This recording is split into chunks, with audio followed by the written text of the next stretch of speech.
Olá, tudo bem? Seja bem-vindo a mais um podcast Bem Nutrido.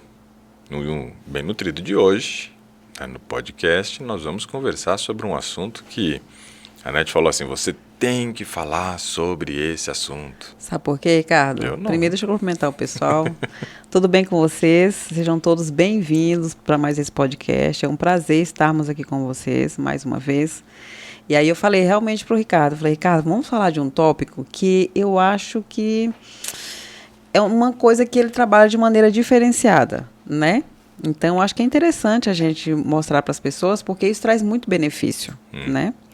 Nós vamos trabalhar hoje a frequência de refeições. Quantas vezes nós devemos comer por dia? 6 vezes? 8 vezes? 3 vezes? 2 vezes? Vamos discutir isso aqui hoje. Vamos falar sobre digestão, fracionamento das refeições, perda de nutrientes e controle da fome, metabolismo energético, esvaziamento gástrico e também sobre a curva glicêmica. Eu acho que é um assunto bem interessante. As pessoas vão poder elucidar vários assuntos aqui dentro desses tópicos, que nós vamos estar trabalhando aqui com eles. O que você acha? Eu acho que é uma boa pauta. É. E você? Ela escolheu? Você acha que eu sou doido de falar qualquer coisa contra? Vamos lá, Ricardo. Então, quantas refeições, quando o teu paciente entra em contato com você e pede para você fazer um planejamento, né, um planejamento alimentar, porque está com algum problema de saúde, ou simplesmente porque ele quer uma alimentação mais saudável, que nem sempre as pessoas nos procuram porque querem, porque estão doentes, né? Na grande maioria, sim. Mas tem pessoas que só querem mesmo Não ficar doente. não ficar doente, que é o mais inteligente, né? Com certeza. É trabalhar com a prevenção. Isso. Aí, quando você vai prescrever um cardápio, Ricardo, quantas refeições que você indica para os teus pacientes? Então, isso vai depender muito de cada caso. Mas, em geral, eu trabalho com aquelas refeições que todo mundo faz desde quando é criança. O de jejum, que a gente chama costumeiramente de café da manhã. Sim. Mas quem não bebe café, então não pode ser café da manhã. Tem gente que bebe suco, então é o suco da manhã. Outro bebe cevada da manhã. Outro bebe chá da manhã. Então, melhor o de jejum. De jejum. Você sabe o que quer dizer a palavra de jejum? Sim, qual que é? Né, esse prefixo que vem antes, quer dizer sair. Então, de jejum é sair de um jejum. Legal. E você ficou a noite inteira em jejum, né? Então, é importante essa questão.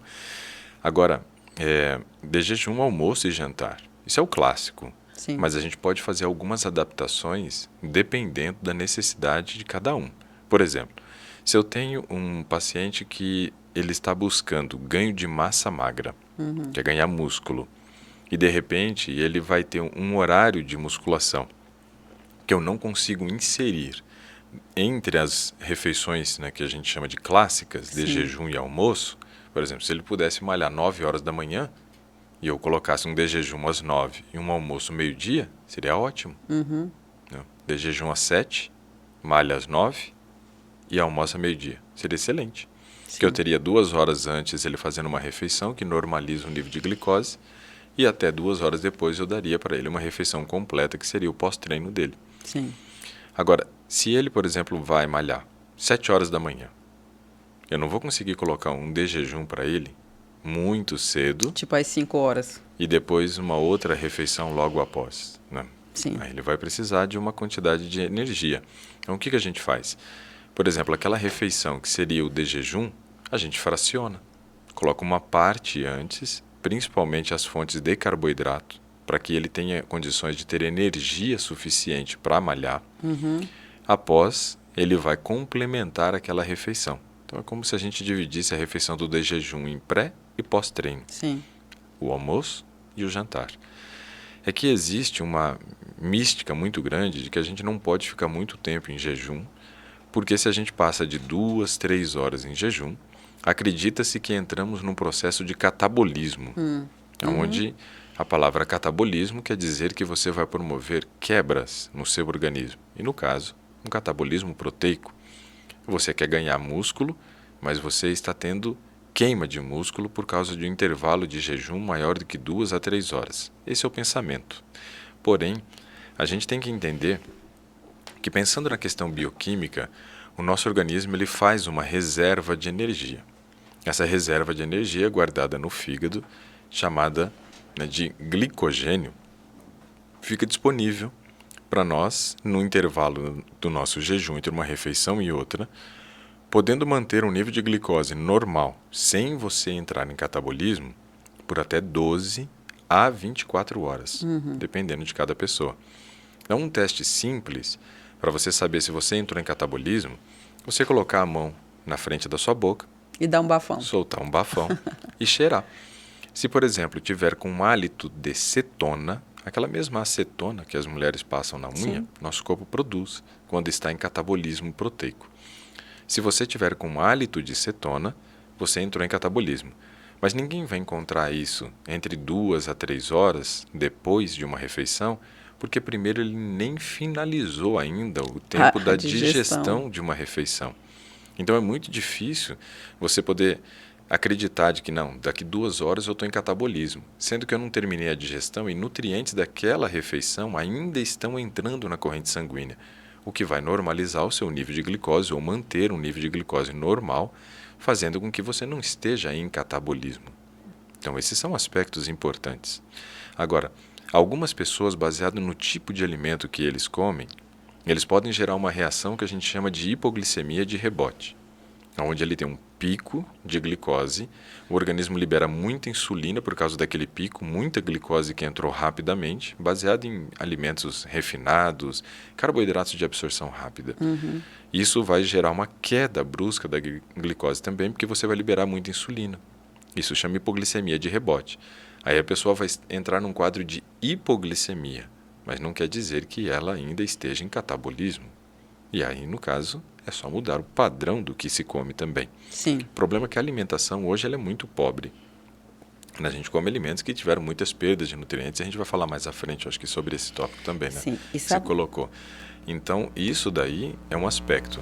Vai depender muito essa questão da quantidade de refeições.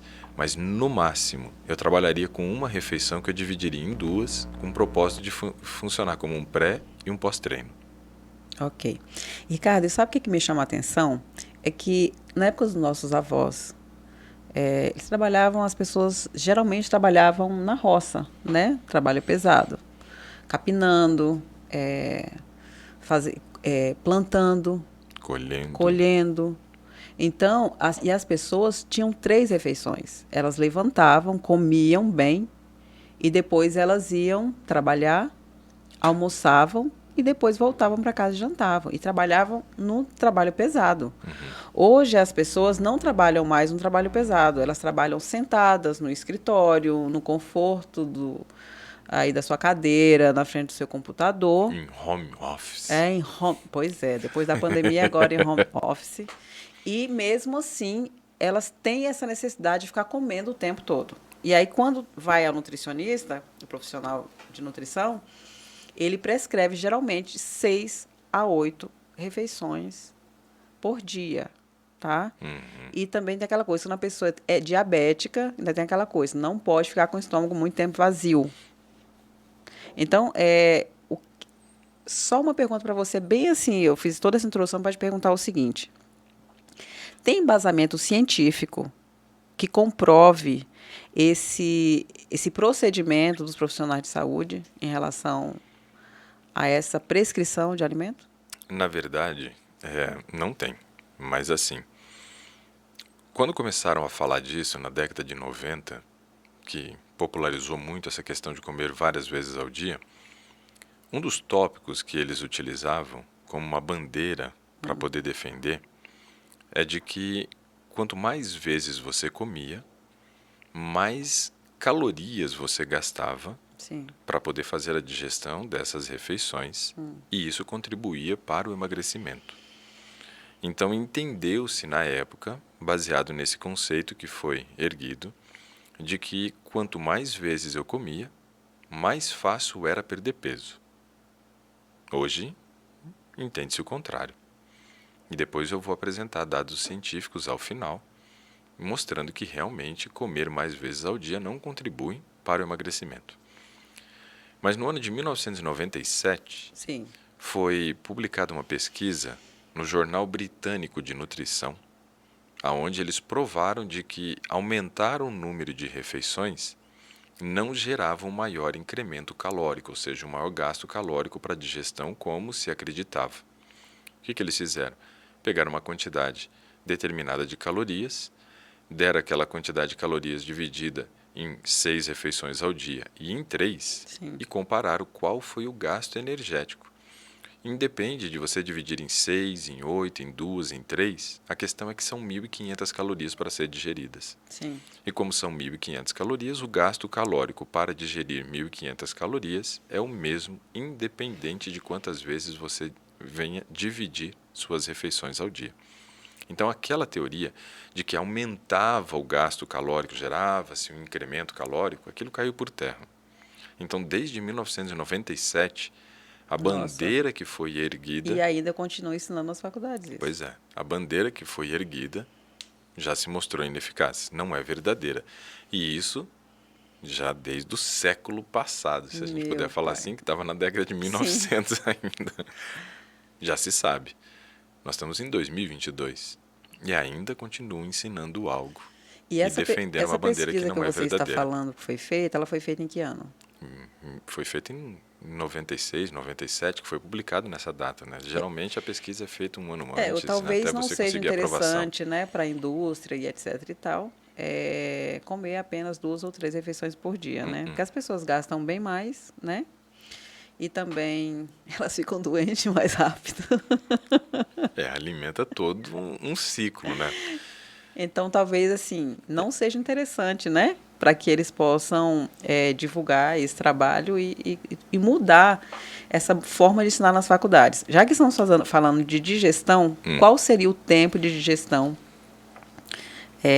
de uma refeição para outra? Isso daí... Eu coloquei lá na frente essa parte. Ah, tá. Então, tudo bem. Que você tinha passado os tópicos para mim, então eu organizei algumas imagens. Sim. tudo bem. O Iago vai voltar, mas no começo o que eu havia separado era para falar sobre o processo da digestão. Então, vamos lá. E por que muitas vezes, se a gente entender a questão da digestão, só aí já é suficiente para você não querer comer mais vezes. Com certeza. Do que as 3 clássicas que nós fazíamos. Tá? Então, vamos lá. Eu passei algumas imagens lá para o Iago, ele vai colocar para a gente. A primeira só faz referência à questão da digestão, a segunda já... Isso, então essa daí faz referência à questão da digestão. Mas tem uma coisa interessante nessa imagem, que é o seguinte. Veja, se a gente for olhar na imagem do meio, né, tem uma mulher ali com um monte de fruta e um garfo. Né? Você vai levar toda essa comida para a sua boca. E o processo da digestão começa na boca. Claro que para alguns, né? Aqueles que têm um negócio chamado dente, no estômago, começa na boca. Para outros, né, que não tem mais dentes, não começa na boca. Não, e tem umas pessoas que parece que o dente está no estômago, porque engole inteiro, né? Eu falo que tem alguns que são aspirador de comida, porque tem aspirador de pó, né? Não mastiga. Então, esse já começa a ser um problema. Porque, veja, os dentes estão na boca e não no estômago, como você brincou, né? Ou seja, para que servem os dentes? Os dentes, eles têm alguns propósitos, né? Criar cárie, ter placa... Não. Os propósitos prender, triturar e rasgar. Esses são os primeiros propósitos do dente. Então, eu vou apreender um alimento entre os dentes, aí eu vou rasgar esse alimento e vou triturar. O triturar é a parte importante para nós da digestão, porque quando nós estamos fazendo a mastigação, nós começamos a quebrar o alimento em partículas menores. Mas não só isso. Enquanto estou mastigando, eu faço com que esse alimento entre em contato com a minha saliva. E a saliva, ela é muito importante. Nós temos 2 tipos de saliva, que daqui a pouco eu vou falar. Mas eu tenho um tipo de saliva que é desprovida de enzimas e o outro que possui enzimas. Essas enzimas são enzimas que vão iniciar o processo da digestão dos carboidratos, do amido. Então, quando eu como milho, quando eu como trigo, aveia, centeio, batata, uma massa, tudo isso tem amido, que é um carboidrato de reserva dos vegetais. Se eu estou mastigando, reduzindo o tamanho da partícula, que é importante para que eu tenha um tempo de esvaziamento gástrico correto, e eu permito que essas enzimas se misturem com o amido e comece a digestão do amido digerindo até 40% do amido. É bastante. Vai sobrar 60% lá para o pâncreas depois. Mas a saliva digere 40% do amido. E aí começa o problema de algumas pessoas. Eles não mastigam. Se eles não mastigam, eles vão ter alguns problemas. Quais, por exemplo? Primeiro, disfagia, que é a dificuldade de deglutição, que você está engolindo um pedaço inteiro. Aí como você não consegue engolir, porque o pedaço é muito grande, você faz o quê? Mete um gole d'água. Vai beber alguma coisa. Para poder ajudar. Então, o que as pessoas fazem, comem muito bebendo, né? Refrigerante, sucos. E outras coisas mais. Sim. Mas aí a questão é que muitas vezes o líquido está presente porque ele tem que umedecer o alimento para descer. Senão não desce. Sim. Aí você vai ter disfagia. Agora, olha só. Então, o processo da mastigação ali misturando com a saliva que vai facilitar. Sim. É isso mesmo. Não, a mastigação precisaria de serve líquido. para favorecer o processo da deglutição também. Só que como as pessoas estão mastigando muito pouco, às vezes tem um tempo de almoço muito curto, ou já virou um hábito comer muito rápido, elas não estão reduzindo o tamanho da partícula e estão tendo que beber. Sim. Quando elas bebem alguma coisa junto com a refeição, o que acontece? Nós vamos produzir suco gástrico. Ali tem ácido, enzimas são liberadas juntos. Quando eu bebo líquido, eu diluo. Se eu diluir o suco, ou se eu diluir o suco gástrico, né, com essa bebida que eu ingeri, eu vou fazer com que esse alimento permaneça por mais tempo no estômago. Se permanecer mais tempo no estômago, ele vai fermentar. Aí eu vou ter produção de gases. É porque não fica ali paradinho, fermentando, quietinho, né? Vai ter Fica distensão abdominal. Sim. Vai abrir a válvula de entrada do esse seu estômago, que é chamado de cárdia ou esfíncter esofágico inferior. Aí dá refluxo, né? Além disso, né, por estar aberto e ter a contração vigorosa do estômago, você gera refluxo. Então, veja, se eu tenho um aspecto de que muitas vezes o hábito de mastigar pouco me aumenta o tempo de permanência do alimento no estômago, e a maioria das pessoas mastiga pouco, isso já seria um fator inviável para você comer a cada 2 ou 3 horas. Sim. Porque seu estômago não estaria vazio. Então esse já seria o primeiro aspecto. Mas tem uma segunda imagem que eu passei ali para o Iago também, que é uma imagem que aparece as glândulas salivares. E aí você vai perceber que tem um outro motivo também, que no processo da digestão se torna inviável você comer a cada 2, 3 horas. Entendi. Olha aí lá. vai responder aquela minha pergunta, né? E aí, olha só. Olhando nessa imagem, você percebe ali que tem 3 glândulas salivares. Elas têm 3 de um lado e 3 do outro, porque elas são pares. Então, a glândula salivar que nós temos, que está na parte superior, essa bem grandona, Sim. ela é chamada de parótida. A parótida é a glândula salivar que vai liberar água, bicarbonato e também a enzima que vai digerir o amido, a amilase salivar. Então, enquanto eu estou mastigando o alimento, essa glândula está trabalhando. Quando eu paro de mastigar o alimento, degluti, terminei minha refeição, quem começa a trabalhar são as duas de baixo, que é a sublingual e a submandibular. Interessante. Só que essas duas de baixo não produzem enzima. Só quem produz enzima é a de É a cima, parótida. a parótida. Mas logo após uma refeição, a parótida para de trabalhar. Qual o propósito? Recuperar a quantidade suficiente de saliva e enzima para uma nova refeição. Ou seja, ela não vai estar disponível toda hora que eu quiser. Não.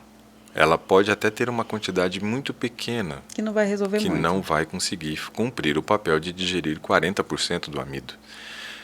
Eu preciso de um tempo de descanso médio de 5 horas para essa glândula ter quantidade suficiente de saliva com amilase salivar. Então, subentende-se que de uma refeição para outra deveria dar esse espaço de 5 horas. Mínimo. No mínimo 5 horas. No mínimo 5. Então, fica inviável comer 6 vezes ao dia. Pensando na questão da digestão, até agora sim, né? Uhum. Mas vamos para uma outra imagem. Vamos lá. Na próxima imagem, a gente vai ver ali a disposição dos órgãos, né? Que compõem aí o nosso processo digestivo, Sim. que é o estômago, vai aparecer ali a figurinha também do fígado e o intestino delgado e grosso. Veja que o seu estômago, né, ele está ali atrás do fígado, ele fica localizado do seu lado esquerdo. Então, quando você sente uma dor abdominal do lado esquerdo, próximo das costelas, né, é alguma coisa correlacionada muitas vezes aí ao seu estômago, mas pode ser também seu pâncreas. E aí, se for o pâncreas, corre para o médico, pode ser pancreatite. Pancreatite. Veja só, nessa imagem, você vai perceber que existe uma curvatura. O nosso estômago é dividido em 3 partes.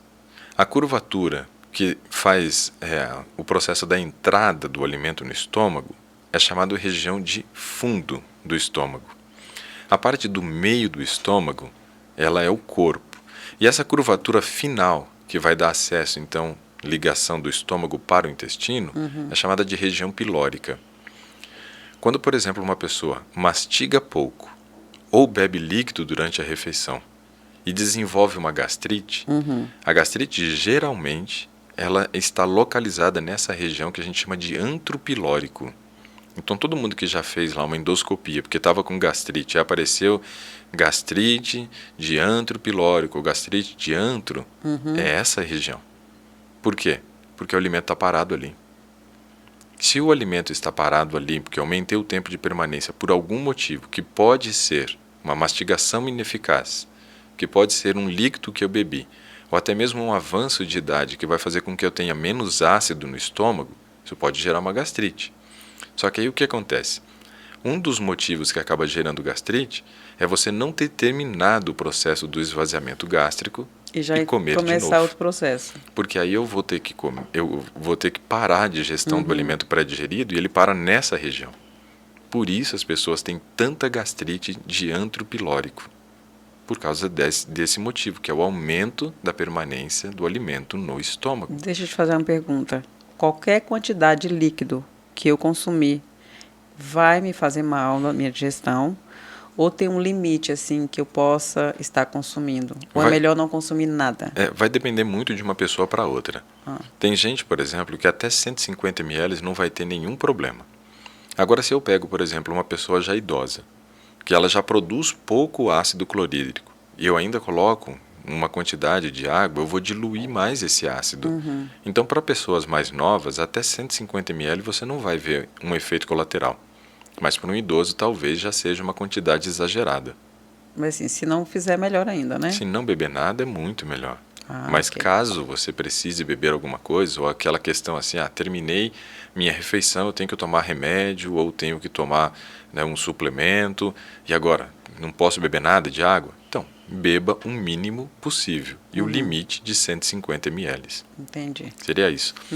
Então, olha só, ali nessa figura que a gente estava trabalhando, a questão do estômago, né, e você perceber que muitas vezes você não terminou o esvaziamento gástrico e ainda já está colocando comida ali de novo dentro, tem uma questão importante que é o seguinte, né, nós vamos falar disso aí já, que é a seguinte questão.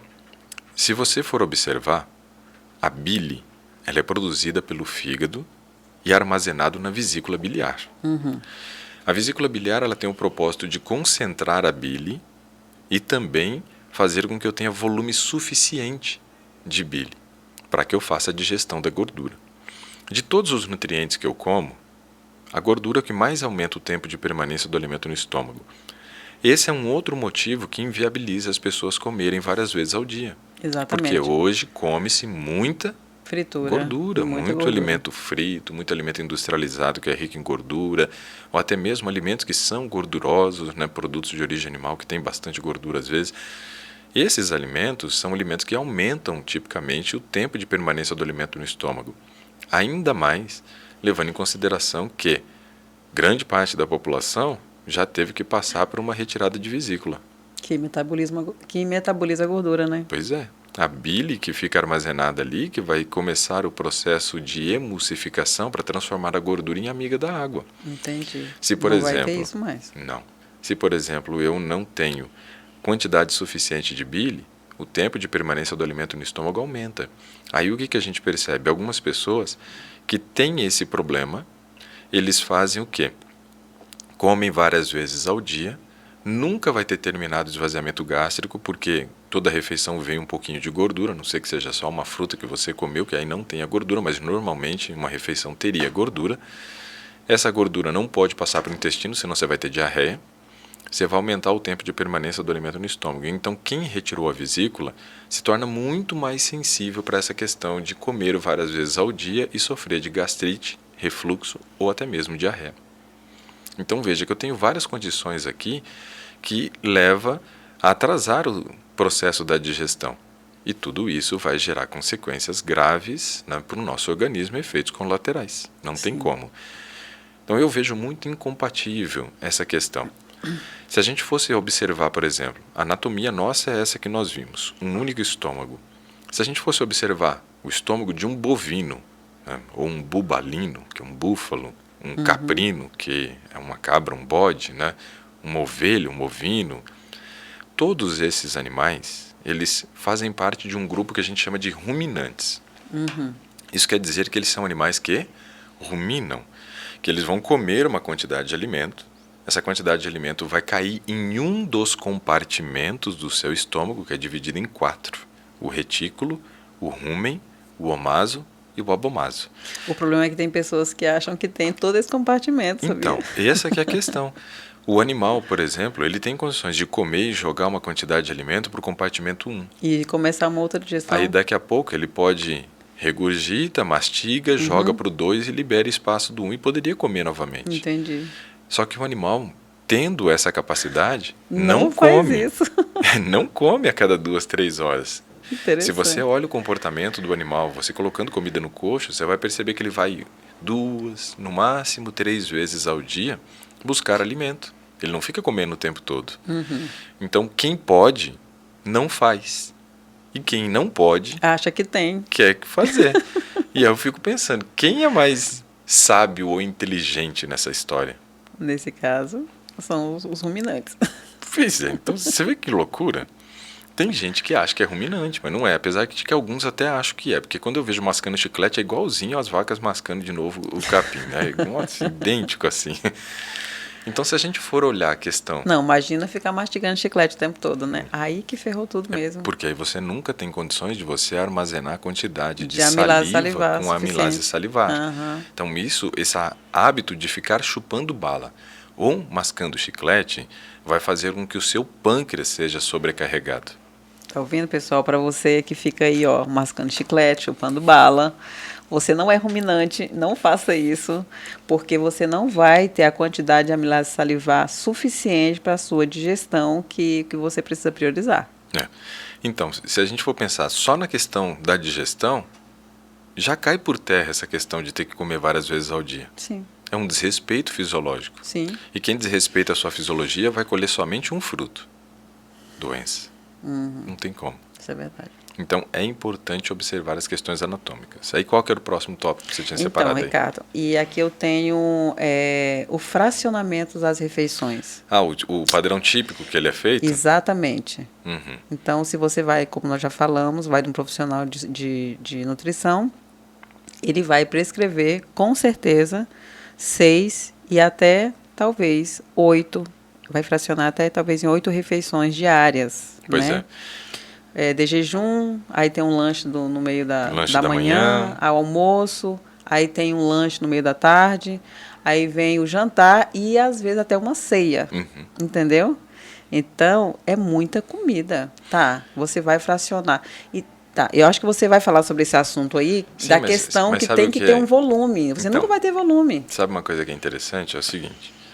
Eu posso pegar 2.000 calorias e dividir em 6 ou em 3.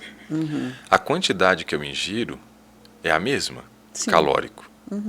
Mas o que acontece é que nós fazemos ingestão de volumes menores em cada refeição. E tem gente que diz assim, não, mas é interessante comer menos em cada refeição. A única pergunta que eu faço para as pessoas é o seguinte: Quantas vezes ela vai ao banheiro? não, se ela, por exemplo, come pequenas refeições várias vezes ao dia, para que ela nasceu com um estômago que tem a capacidade de se expandir para até 1 litro ou 1 quilo de comida?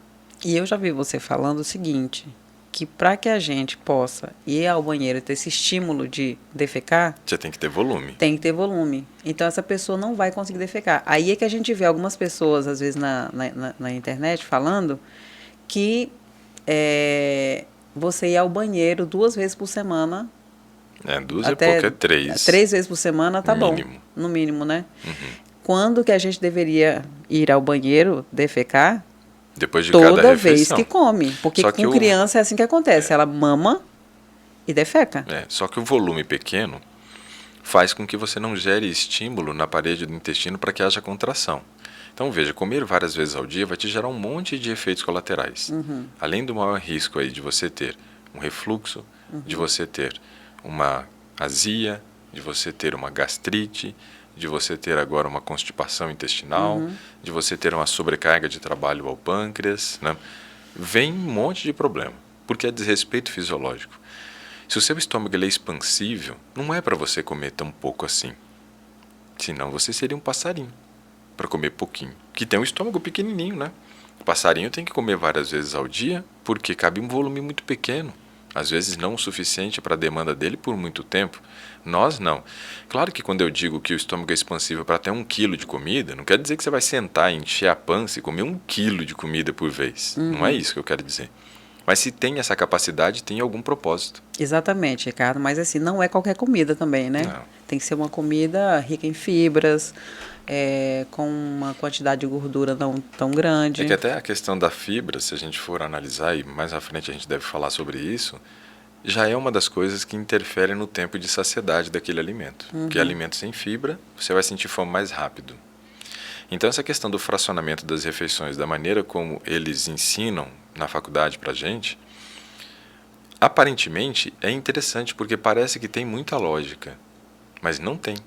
Porque, olha só, eles, além de distribuírem nessas 6 refeições, eles ainda recomendam a quantidade calórica que você tem que comer em cada refeição. Por exemplo, no de jejum é recomendado que você coloque 15% das calorias do dia. E depois no lanche da manhã mais 5%. A parte da manhã é o horário que seu corpo tem o metabolismo mais acelerado. É o horário que você mais gasta caloria. Então deveria comer mais, né? Deveria comer mais. Lógico. Porque se eu não comer muito no horário que eu gasto muito, eu vou acabar comendo muito no horário que eu gasto pouco, Para compensar. que é à noite. E aí vai sobrar calorias naquele momento e o teu cérebro vai entender, opa, por que comeu tanta caloria se eu vou gastar tão pouco? Não sabe quando vai comer. Vou guardar. Aí guarda. Então essa questão que a gente até aprende na faculdade, eu acho contraditório você colocar 15% das calorias num de jejum e 5% num lanche da manhã. Eu trabalho com os meus pacientes de uma maneira totalmente diferente. Eu coloco 45% das calorias do dia de manhã, que é mais ou menos o que o nosso corpo gasta nesse momento das 6 da manhã até o meio-dia. No almoço, a recomendação básica que a gente recebe é comer 30%, para depois fazer um lanche à tarde com 15%. Ou seja, 45% das calorias está na parte da tarde, quando o metabolismo já começa a desacelerar. E para a noite acaba sobrando 35%, que é mais 30% na janta e 5% na ceia. Então eu vejo que essa distribuição, ela também não é favorável para que você faça com que a pessoa tenha um tempo de saciedade prolongado. Então a forma como se distribui as calorias também interfere na fome e faz com que eu tenha necessidade muitas vezes de comer no intervalo, porque eu não paguei a quantidade que eu precisava naquele momento. É a mesma coisa de você pensar na questão de você estar devendo para alguém. Se você vai e não paga a dívida completa, ela vai ficar cobrando você, até que você complemente. Então, é isso que muitas vezes tem acontecido. A gente tem comido muito pouco no de jejum, e isso já é um dos fatores para gerar fome a cada 2, 3 horas, porque eu sempre vou estar com um déficit calórico, tentando correr atrás das calorias que estão faltando. Ô, Ricardo, então, mas tem uma fome. questão também. Se eu fraciono essas refeições com alimentação refinada, pobre em fibras, que não vai me dar saciedade, realmente eu vou sentir fome de 2 em 2 horas. Isso Agora, foi uma coisa que a própria indústria acabou trazendo para a gente, Uhum. e aí o Iago já tinha até colocado uma imagem ali da indústria, né? que é o seguinte: a indústria interferiu na estrutura do alimento. E quando ela interfere na estrutura do alimento, o que acaba acontecendo?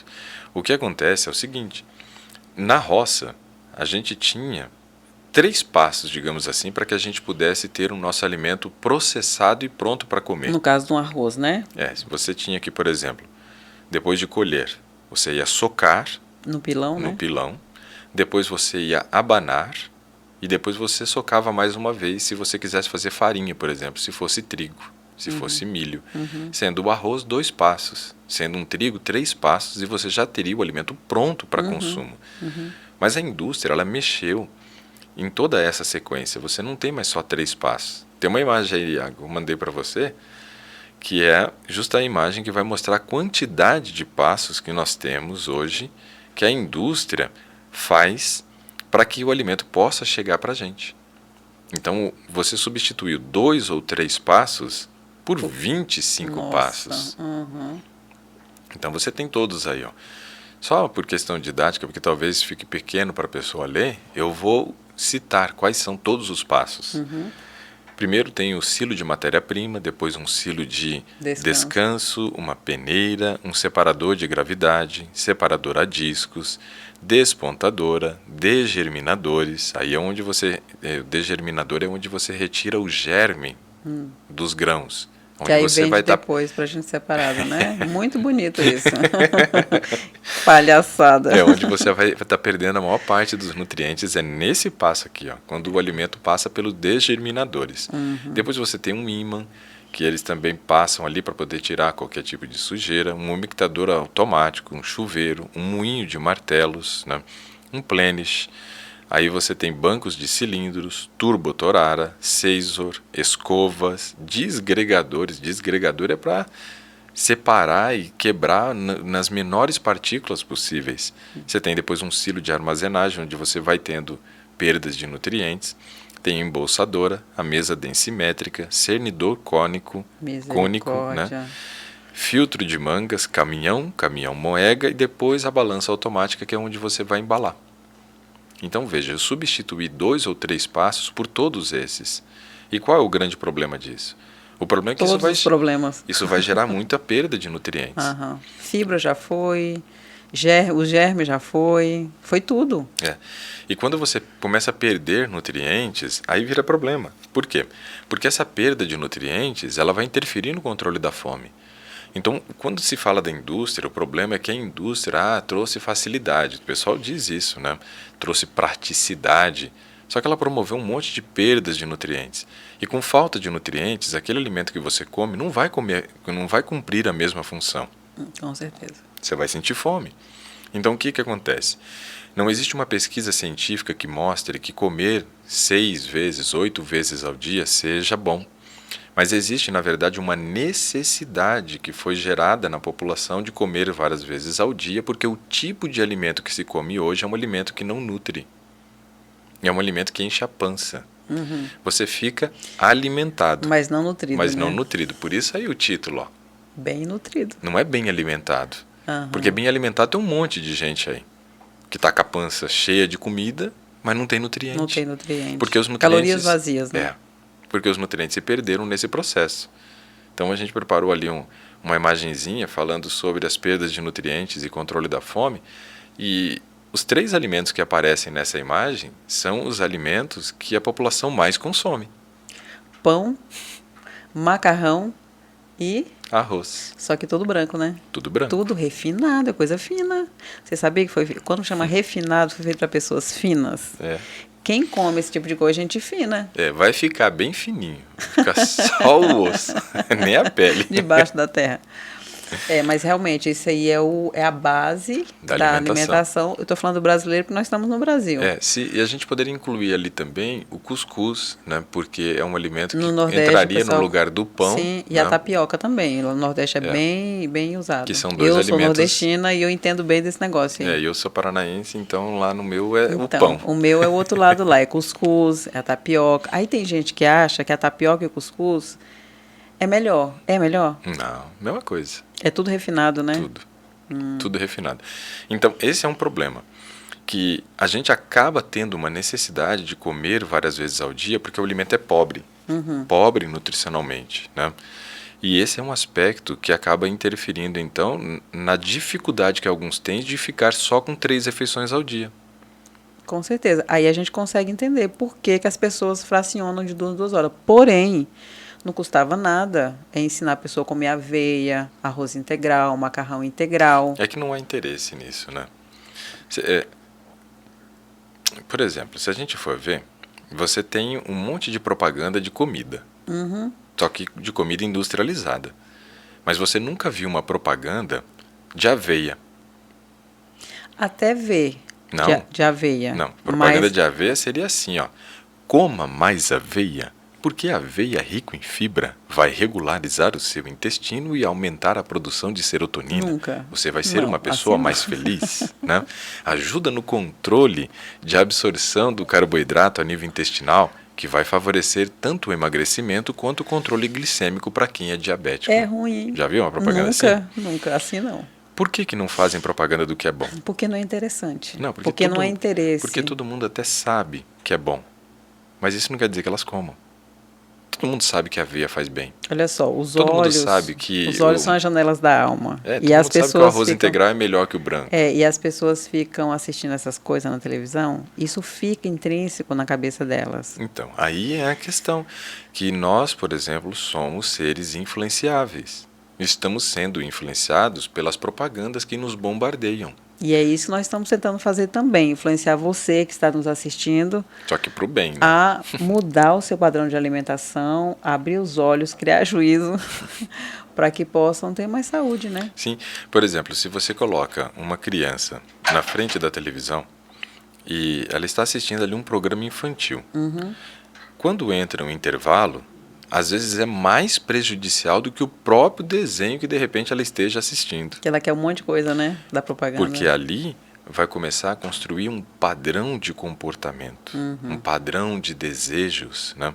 Então ela vai querer brincar com tal brinquedo que vai aparecer na propaganda, ela vai querer vestir tal roupa, Passear em tal lugar. vai querer passear em alguns lugares que apresentam ali. Por quê? Estava recebendo esse impacto. Sim. Só que aí passam as propagandas de comida. Eu quero comer tal coisa. Então, assim, a criança, ela não tem desejo por aquilo que ela não conhece. E o problema é que a propaganda de comida é hambúrguer, refrigerante, né? Então, e etc e tal. assim, você não tem como ter desejo de algo que você não sabe que existe. Não é interessante? Sim. Se a criança, eu quero comer tal coisa. Ué, como é que você sabe que esse negócio existe? Eu vi na propaganda. O meu coleguinha da escola levou, me ofereceu, provei e gostei. Ou seja, nós somos seres influenciáveis. E isso vai construindo um padrão. E esse padrão hoje da sociedade é um padrão basicamente de alimento refinado, de alimento pobre nutricionalmente. Alimentos que não vão lhe conferir saciedade. Então essa questão de comer várias vezes ao dia, às vezes é uma necessidade que surgiu em virtude da ação da indústria, fazendo com que houvesse perda de nutrientes. Então é um problema. Agora, quando eu perco nutrientes, o que vai acontecer? Aí é o problema, que eu vou ter efeitos colaterais. Então tem uma tabela que eu preparei para mostrar, que é o seguinte: nós vamos fazer um comparativo ali entre o arroz branco, que é o refinado... É a tabela de índices glicêmicos, né? Ainda não. Não? E o arroz integral. Ok. Então, essa tabela, por exemplo, ela vai apresentar para a gente justamente o comportamento desse alimento no nosso corpo, o que ele vai gerar. Então, veja só, são 100 gramas, tanto de arroz branco quanto de arroz integral. O branco ali está como escrito refinado. Então, o arroz branco tem 126 calorias em 100 gramas. Ricardo, mas é interessante, você falou do refinado, né?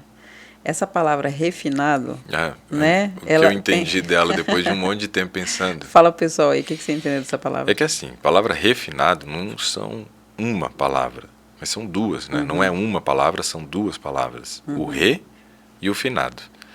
O re é um prefixo. Prefixo é algo que vem antes do sufixo e dá uma característica para ele. No caso, o re é um prefixo que vem do latim. E quando você procura a definição, vai dizer que é um elemento designativo de repetição, 2 vezes. Finado é morto. Então, o alimento refinado é um alimento morto 2 vezes. 2 vezes. Não tem como algo que morreu 2 Para vezes. elucidar Né? melhor, a pessoa faz uma avaliação, não vai bem, ela faz uma reavaliação. Reavaliação. Reavaliação. Então, É tem que avaliada fazer pela segunda pela vez. segunda Ou a vez. reeducação Reeducação nutricional que a gente nutricional. faz com vocês que estão assistindo.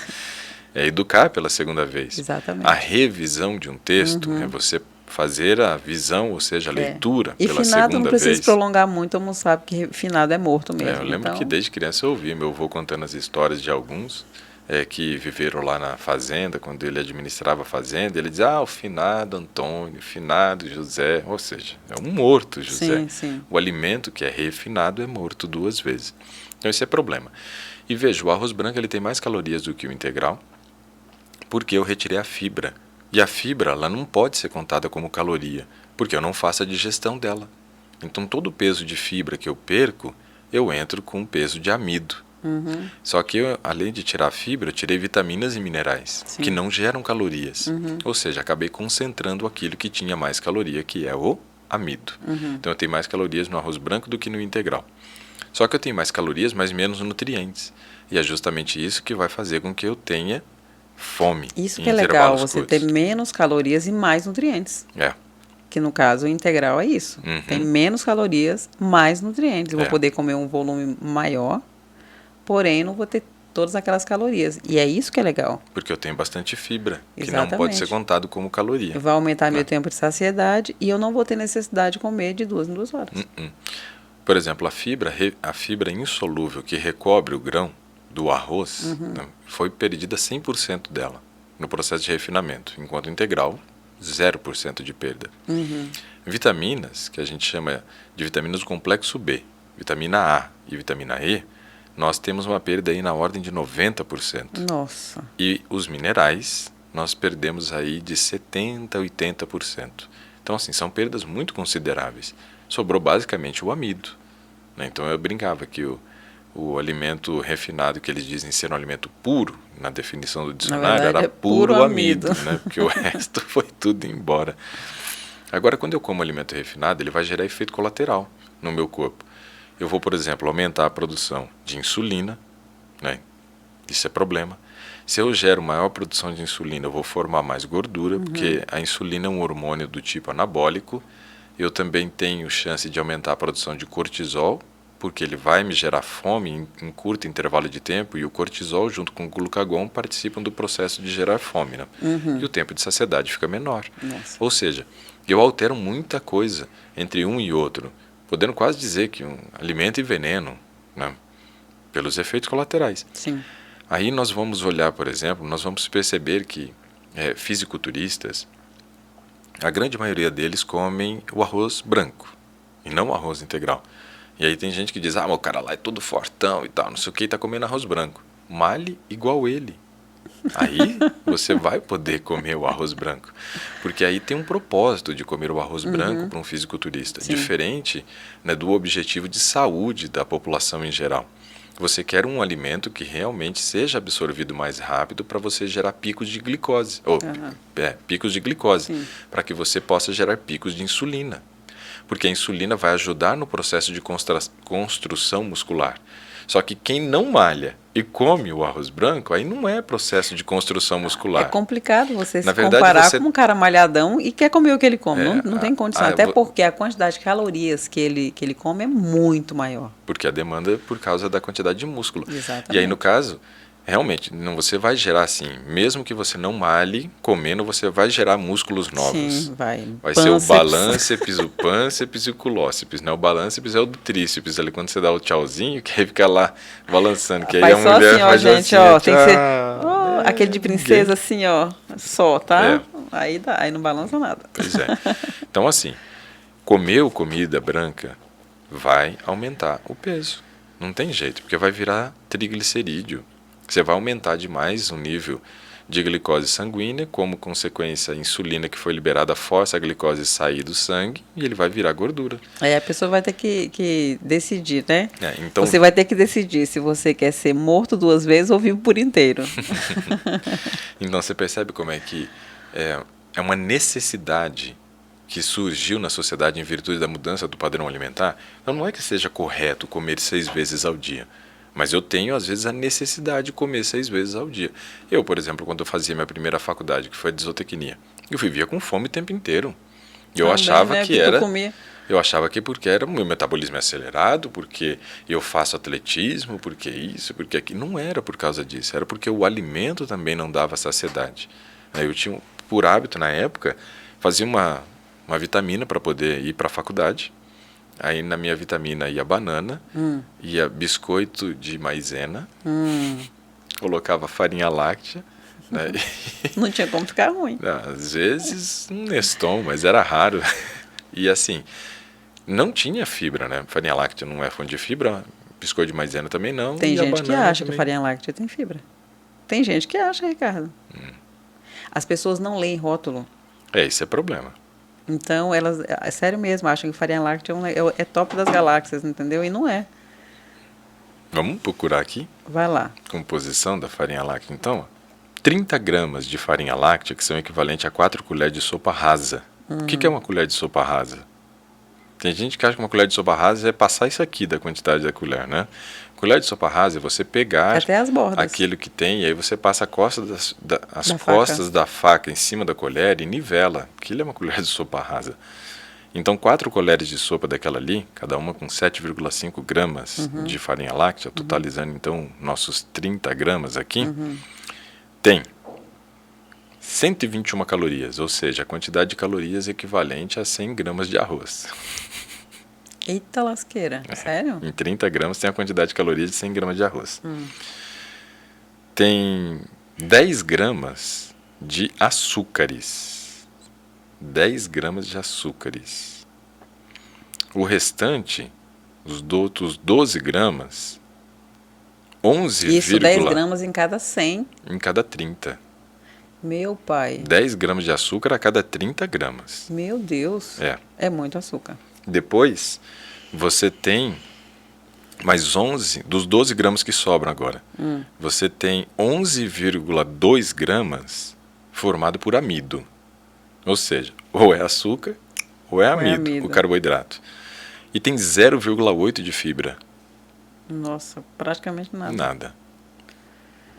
Então, não é fonte de fibra. Aí E tem tanto esse carboidrato de... simples quanto o amido, ele vai se transformar em açúcar. Vai. Que já tem um monte de açúcar também. Vai virar gordura no fim. E vai virar gordura e vai virar triglicerídeo. Aí você não entende por que vai lá fazer os exames e o triglicerídeo está lá nas alturas. Aí se você for fazer, por exemplo, esses 30 gramas, com a recomendação que o próprio produto traz, que seria 200 ml de leite semidesnatado. Que é outro babado que seria também. um leite com 1% de gordura. E mais meia banana. Então, meia banana, 200 ml de leite e mais aqui... Digamos que só o que presta é a meia banana e 0,8 de fibras. Ou seja... Aí você vai ter um aumento do valor calórico já indo para 259 calorias. Então esse é problema, porque aí nós estamos comendo calorias que são vazias, né? São calorias que geralmente não nutrem, né? E geralmente essa comida é oferecida para crianças. Geralmente para crianças. Por ter o leite, ele vai aumentar bastante o valor proteico agora no final. Sim. Né? Porque aí você tem a proteína do leite. Mas fibra não tem, carboidrato tem e muito, né? Que é um problema. Açúcar, 10 gramas de açúcar em 30 gramas é 30% do carboidrato é açúcar adicionado. Nossa. Não é amido, é açúcar, que botaram açúcar ali dentro. Então é complicado. Esse tipo de alimentação não tem a menor chance de você conseguir gerar saciedade. Né? Impossível. Então, para as pessoas que compram farinha láctea para os filhos achando que está arrasando, na verdade, são calorias vazias, de nutrição não tem absolutamente nada. É muito pouco. Nada não dá para dizer, mas tem muito pouco. Sim. Né? Então, as perdas de nutrientes e controle da fome. Já Fechou. demos uma introdução, já fechamos essa parte. Fechamos essa parte, porque já vimos que isso daí é um problema. Exatamente. É isso que gera, na verdade, a fome nos intervalos. Exatamente, que são as perdas dos nutrientes, né? E o metabolismo energético, você tem que falar para a gente sobre o metabolismo energético. Isso é uma coisa interessante, porque assim, quando a gente fala de metabolismo, eu preparei uma imagem para colocar ali que eu acho muito interessante. Essa imagem eu ainda quero fazer um quadro dela para pendurar em casa, que eu acho espetacular, essa imagem aí. aquilo que você pratica no seu dia a dia, em termos de escolhas, não só alimentares, mas de estilo de vida, que vai gerar como consequência a construção do seu corpo. Então, tudo vai depender do que você faz. Se de repente você tem tido esse padrão de alimentação, né, que a gente está falando de calorias vazias, você vai estar do lado direito ali da imagem. Olha a circunstância. Mas se você escolher um estilo de vida saudável, como consequência você vai estar do lado esquerdo. Olha, se você não estiver vendo direitinho, ali do lado esquerdo, Não, tá? mas dá para ver.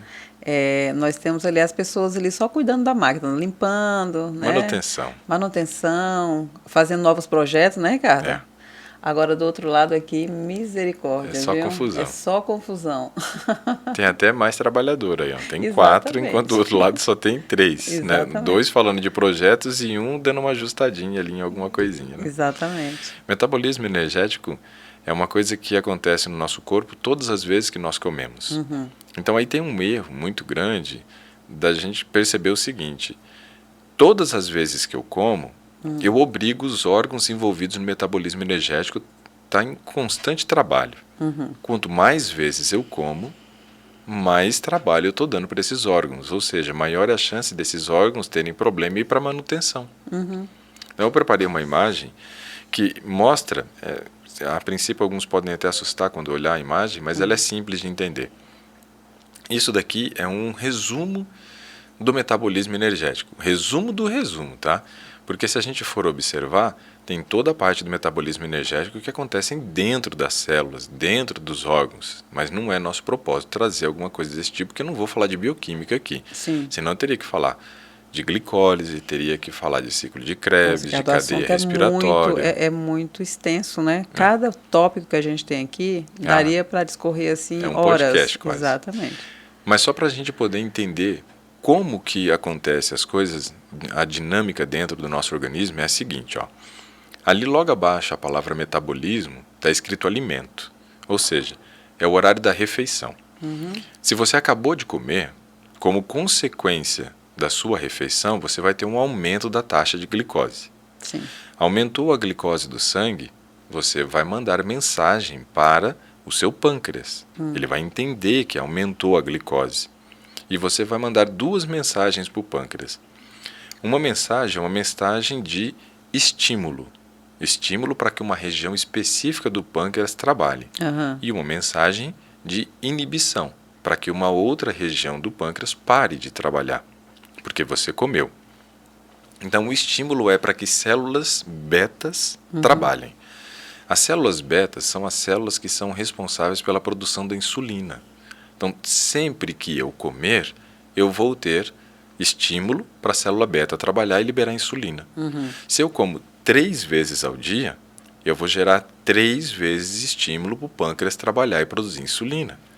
Se eu como 6 vezes, 6 vezes prestem ao dia... bastante atenção. Agora, não tem como não entender isso aqui. Pois é, se eu como 6 vezes ao dia, 6 vezes o pâncreas vai ser estimulado a produzir insulina. Se Trabalha bem mais e fale mais rápido. E não tem tempo de descanso do órgão, né? Exatamente. Porque aí está o tempo todo sendo estimulado. Sendo estimulado, porque eu estou comendo o tempo todo. E nesse caso aqui, a gente tem que entender o seguinte: 6 vezes ao dia produzindo insulina, são 6 vezes ao dia que eu estou expondo o meu corpo a um hormônio anabólico, que pode produzir alguma coisa. Por isso, os fisiculturistas, muitas vezes, eles comem várias vezes ao dia com o propósito de manter o seu nível de insulina elevado. Porque ele quer manter o nível de insulina alto, porque insulina é hormônio anabólico. E como eles malham muito pesado, eles acabam consumindo muitas calorias e impede que essa glicose seja transformada em triglicerídeo. Mas réis mortais Sim. Transforma tudo. Vão morrer mesmo. Vão ser réis e vão ser o quê? Mortais mesmo. Por quê? Sim. O que vai acontecer? Essa insulina vai estimular a glicose ser transformada em triglicerídeo. Então, quanto mais vezes eu como ao dia, maior a chance de eu ter triglicerídeo alto. Maior a quantidade de glicose circulando na corrente sanguínea. Agora, a insulina, ela vai fazer com que uma parte da glicose seja destinada, então, para células que precisam receber comidinha, né, precisa de energia para se manter. E outra parte vai para o fígado. aonde ele tem uma capacidade de transformar uma parte dessa glicose que veio do alimento em glicogênio. Então, o seu fígado vai armazenar um pouco de glicogênio. Para quê? Para te manter no intervalo de uma refeição até outra. Sim. Para você não dar um apagão, desmaiar? É justo nesse momento que eu vou começar a utilizar a minha reserva energética para evitar que eu entre no catabolismo proteico. Então, eu não vou ter catabolismo proteico, nem catabolismo de gordura, porque eu tenho ainda glicogênio no meu fígado que vai manter. Então, a pessoa fala assim, não, se eu não comer a cada 2 horas, eu entro em catabolismo proteico. Mentira! Não tem como entrar em catabolismo proteico em 2 horas. Por quê? Primeiro, você nem vai ter terminado o processo da digestão, vai estar absorvendo nutrientes. Segundo, você está fazendo uma reserva de glicogênio que dura de 12 a 24 horas. Então, não tem como você pular essa barreira, né, do glicogênio e já começar a queimar gordura ou proteína depois de 2 horas da refeição. Não tem como. Isso é impossível, porque a glicose ainda está entrando. Você ainda está produzindo glicogênio. Então, são falas que não têm coerência. São falas que a gente olha e você fala, mas cadê a lógica disso? E por que de acho que continua ensinando isso e não tem lógica? Muita gente ganha com a doença, tipo, né? eu quero Pouca gente ganha com a saúde. Exatamente, a única pessoa que ganha com a saúde somos nós. Então, cada um cuida da sua. Um indivíduo saudável. E se cada um cuidar da sua, top das galáxias. Agora, não vai esperando que a medicina, a ciência vai te auxiliar, porque, infelizmente, não vai. Eles vão produzir cada vez mais remédios mais caros e mais caros para que a gente possa sempre estar remediando e não se curando. Vai sendo, entre aspas, fidelizado como cliente, né? Exato, que eu falei, vai fidelizar cliente, é isso que eles querem, infelizmente. Agora, então tem que pensar fora da caixa. Né? Depois que você fez a refeição, que você absorveu a glicose, que ela foi para o seu fígado e uma parte foi transformada em glicogênio, e você não comeu. Aos poucos, a glicose que subiu começa cair, mas aos poucos. A não ser que você tenha comido um arroz branco, uma batata inglesa, porque aí sobe muito rápido, libera muita insulina, aí cai muito rápido também. Então, mas aos poucos vai caindo. Quando o alimento é rico em fibra, quando não é rico em fibra, cai rápido. E é isso que gera fome. Aí eu tenho que fazer o ciclo tudo de novo, porque aí eu vou ter que comer de novo. Então, Ricardo, e eu vou começar todo o ciclo de novo. Só uma observação aqui, tá? Por exemplo, por isso que a ciência fala que diabetes tipo 2 não tem cura. Dessa maneira. Tratado assim, tratado porque assim, realmente tipo não vai ter cura. O diabético tipo 2 é recomendado a comer de 3 em 3 horas no máximo, para não entrar em hipoglicemia. Pois é. Mas assim, a hipoglicemia, muitas vezes, ela está correlacionada com pessoas não diabéticas. O diabético tem hiperglicemia, não hipoglicemia. Então, por que eu tenho que comer a cada 2, 3 horas para não entrar em hipo, sendo que a hipo é uma característica de alguém que não é diabético? Se a pessoa, por exemplo, comer um alimento refinado e não é diabético, vai cair rápido. Sim. Mas se ela é diabético, ela não vai ter uma queda rápida, porque é o contrário. Então, fica alto. Não tem lógica, não tem... Não. Que loucura. E aí o que acontece, Nath? Acontece o seguinte, o paciente diabético que tem hipoglicemia... tem geralmente porque a dose do medicamento está muito alta ou porque ele é um diabético tipo 1 e aplicou uma quantidade de insulina muito alta. Que você tem 2 tipos de insulina. Você tem uma insulina que é uma insulina que vai manter uma quantidade basal, mínima, de insulina na corrente sanguínea. Então essa a gente chama de insulina lenta, que ela é para manter um nível basal. E você tem uma outra insulina que é a rápida. A rápida você vai utilizar depois de uma refeição, fazendo uma contagem de carboidratos, que aí você vai ter que saber quantos pontos você ingeriu para você conseguir converter isso em quantidade de unidades de insulina que você vai aplicar. Se, por exemplo, você tem uma insulina de correção para aplicar após, e você teve uma queda de glicemia, fazendo com que com menos de 3 horas você tenha fome, ou entre num estado de hipoglicemia, porque a quantidade de insulina aplicada foi alta. Então, o que eu tenho percebido, né, quando a gente pega um paciente diabético que faz uso de insulina, seja o tipo 1 ou seja o tipo 2, dependente de insulina, a gente percebe que a conta que é ensinado para a gente na faculdade, né, que os próprios médicos passam para os pacientes, uma quantidade X de carboidrato para 1 unidade de insulina, não é verdadeira, porque isso gera a hipoglicemia. Então eu tenho que comer novamente. Então vira um ciclo. Eu uso muita insulina, mais do que deveria. A empresa que produz insulina está ganhando.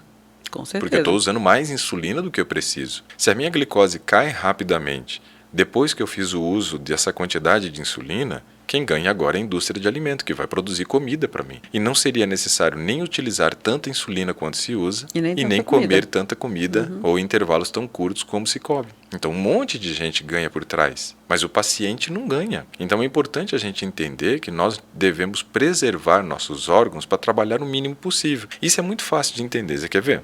Vou perguntar aí para você que está nos assistindo. Você gostaria que o seu patrão chegasse para você hoje e dissesse o seguinte: olha, de hoje em diante você vai ganhar a mesma quantidade que você ganha, mas para manter o seu emprego, ao invés de trabalhar 8 horas, você vai ter que passar para 12 horas de trabalho.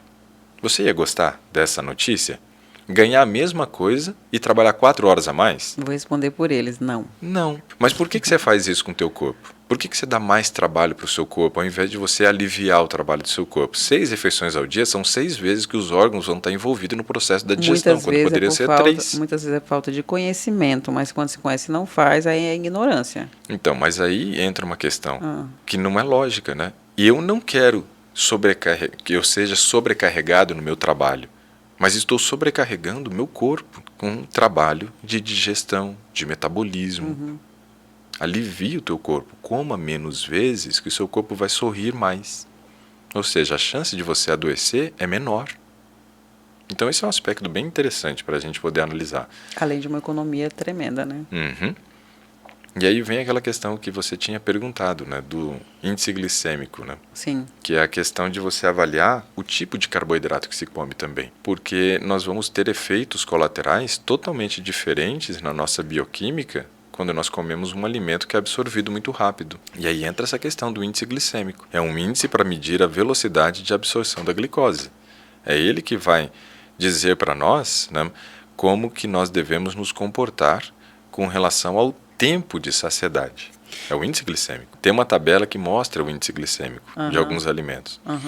O índice glicêmico ele vai variar de 1 a 30, são alimentos de índice glicêmico baixo, que seriam os alimentos que dariam mais tempo de saciedade e menor pico de produção de glicose.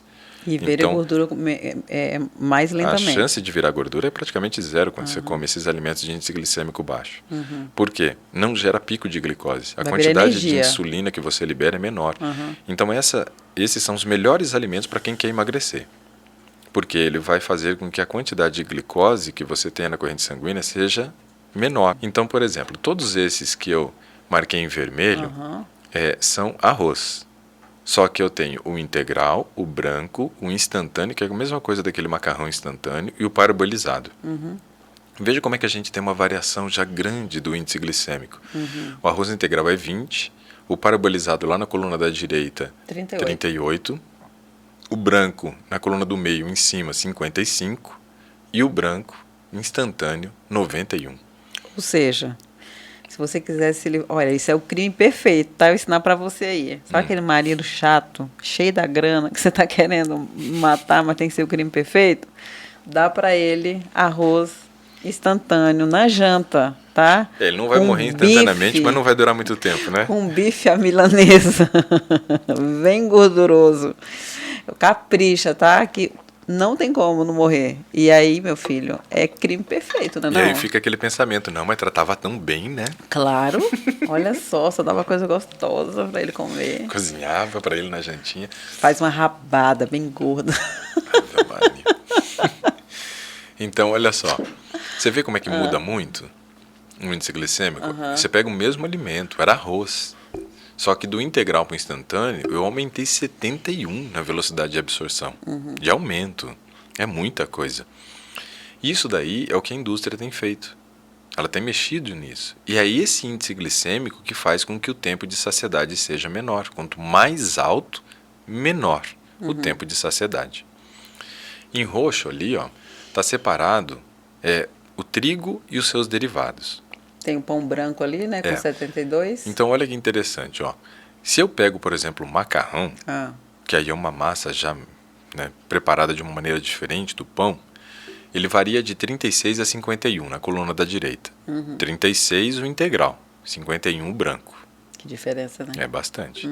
Já a farinha branca, que está lá na coluna da direita, é 71. 71, a farinha branca. O pão de trigo branco, que está aqui, ó, do lado, na coluna da esquerda, embaixo, é 72. Então, é o mesmo índice da farinha branca. Um pão branco, farinha branca, praticamente a mesma coisa, 71, 72. Mas olha o pão integral. O pão integral, ele varia de 52 a 62. Como varia? É porque ali não é um pão 100% integral, os dois. O primeiro é 100% integral. É 52. 62 já é tipo 50%. É 50-50. Uhum. Então veja que um pão semi-integral tem um índice glicêmico que a gente considera alto, que é acima de 60. Ah, mas eu estou comendo pão integral. Será? Será que seu pão não é um semi-integral? Que vai gerar ainda um pico de insulina alto, uma produção de triglicerídeo maior, uma dificuldade para redução de peso alta. Então, o pão não é o melhor alimento para quem está querendo emagrecer. E tem aquele esqueminha que você já ensinou, né? Quando você faz um pão em casa, você sabe como que você fez. Quanto que você colocou Agora, de farinha branca, quando você vai lá no supermercado comprar o pão, então você precisa verificar se o primeiro ingrediente que está lá, se é farinha integral. Se o primeiro ingrediente for farinha enriquecida com ferro ácido fólico, ou seja, ele não é integral. Tem mais farinha branca do que farinha integral. Então, mas um aspecto assim, ó. Eu não estou dizendo que não pode comer pão, porque assim, você pode comer tudo. A questão é a quantidade que você pode. No caso de quando a gente fala de pão, mesmo que seja na versão integral, nós vamos ter um problema, que é o seguinte: ele vai ser bem calórico e com índice glicêmico não tão baixo. Então existem outros carboidratos, para quem, por exemplo, quer emagrecer, que se tornam mais interessantes, porque eles têm velocidade de absorção mais lenta e tempo de saciedade maior. Então acaba sendo mais interessante isso, entendeu? Entendi. Bom, aqui nessa tabela quero chamar sua atenção ainda para mais uma coisa que eu acho bem interessante, que é a questão da batata. Então ali, ó, na coluna do meio tem tanto a doce quanto a batata inglesa. A batata doce, que está mais acima, é 54 e a batata inglesa é 87. Então veja, os dois são batatas, mas a batata inglesa tem um índice glicêmico muito alto. No entanto que lá nos Estados Unidos, uma pesquisa feita por um nutricionista chegou à conclusão de que a batata era o alimento que mais gerava obesidade na população americana. Em primeiro lugar, a batata frita. Com certeza. E em segundo, a batata recheada. Que é mais gostosa, né? Batata frita, mas a recheada também pode ser, porque os caras colocam um monte de coisa de gordura, usa bacon, não, usa mas queijo, come bem usa mais isso. a frita, não, né? Sim, come mais. Por isso ela também é responsável pelo maior índice de obesidade americano. A batata frita em primeiro lugar. Em segundo, a recheada. Em terceiro, está o refrigerante. Ó, aqui tem um refrigerante ali, ó. Cadê? Na coluna da direita tem a Coca-Cola, que poderia ser qualquer outra e a velocidade é a mesma de absorção. Refrigerante, 70 o índice glicêmico. É alto? Muito alto. É o mesmo índice glicêmico do pão branco. E da farinha branca. Só que o pão branco ainda acaba tendo mais nutriente, mesmo tendo pouco, do que o refrigerante. Então, ali no pão a gente sabe o que tem. Na outra, a base de cola, a gente não sabe. O refrigerante, por exemplo, a farinha branca que você usa para fazer o pão, a gente chama de alimento processado. O refrigerante não é alimento processado, é alimento ultraprocessado. Ou seja, pior ainda, né? Sim. Então, é complicado.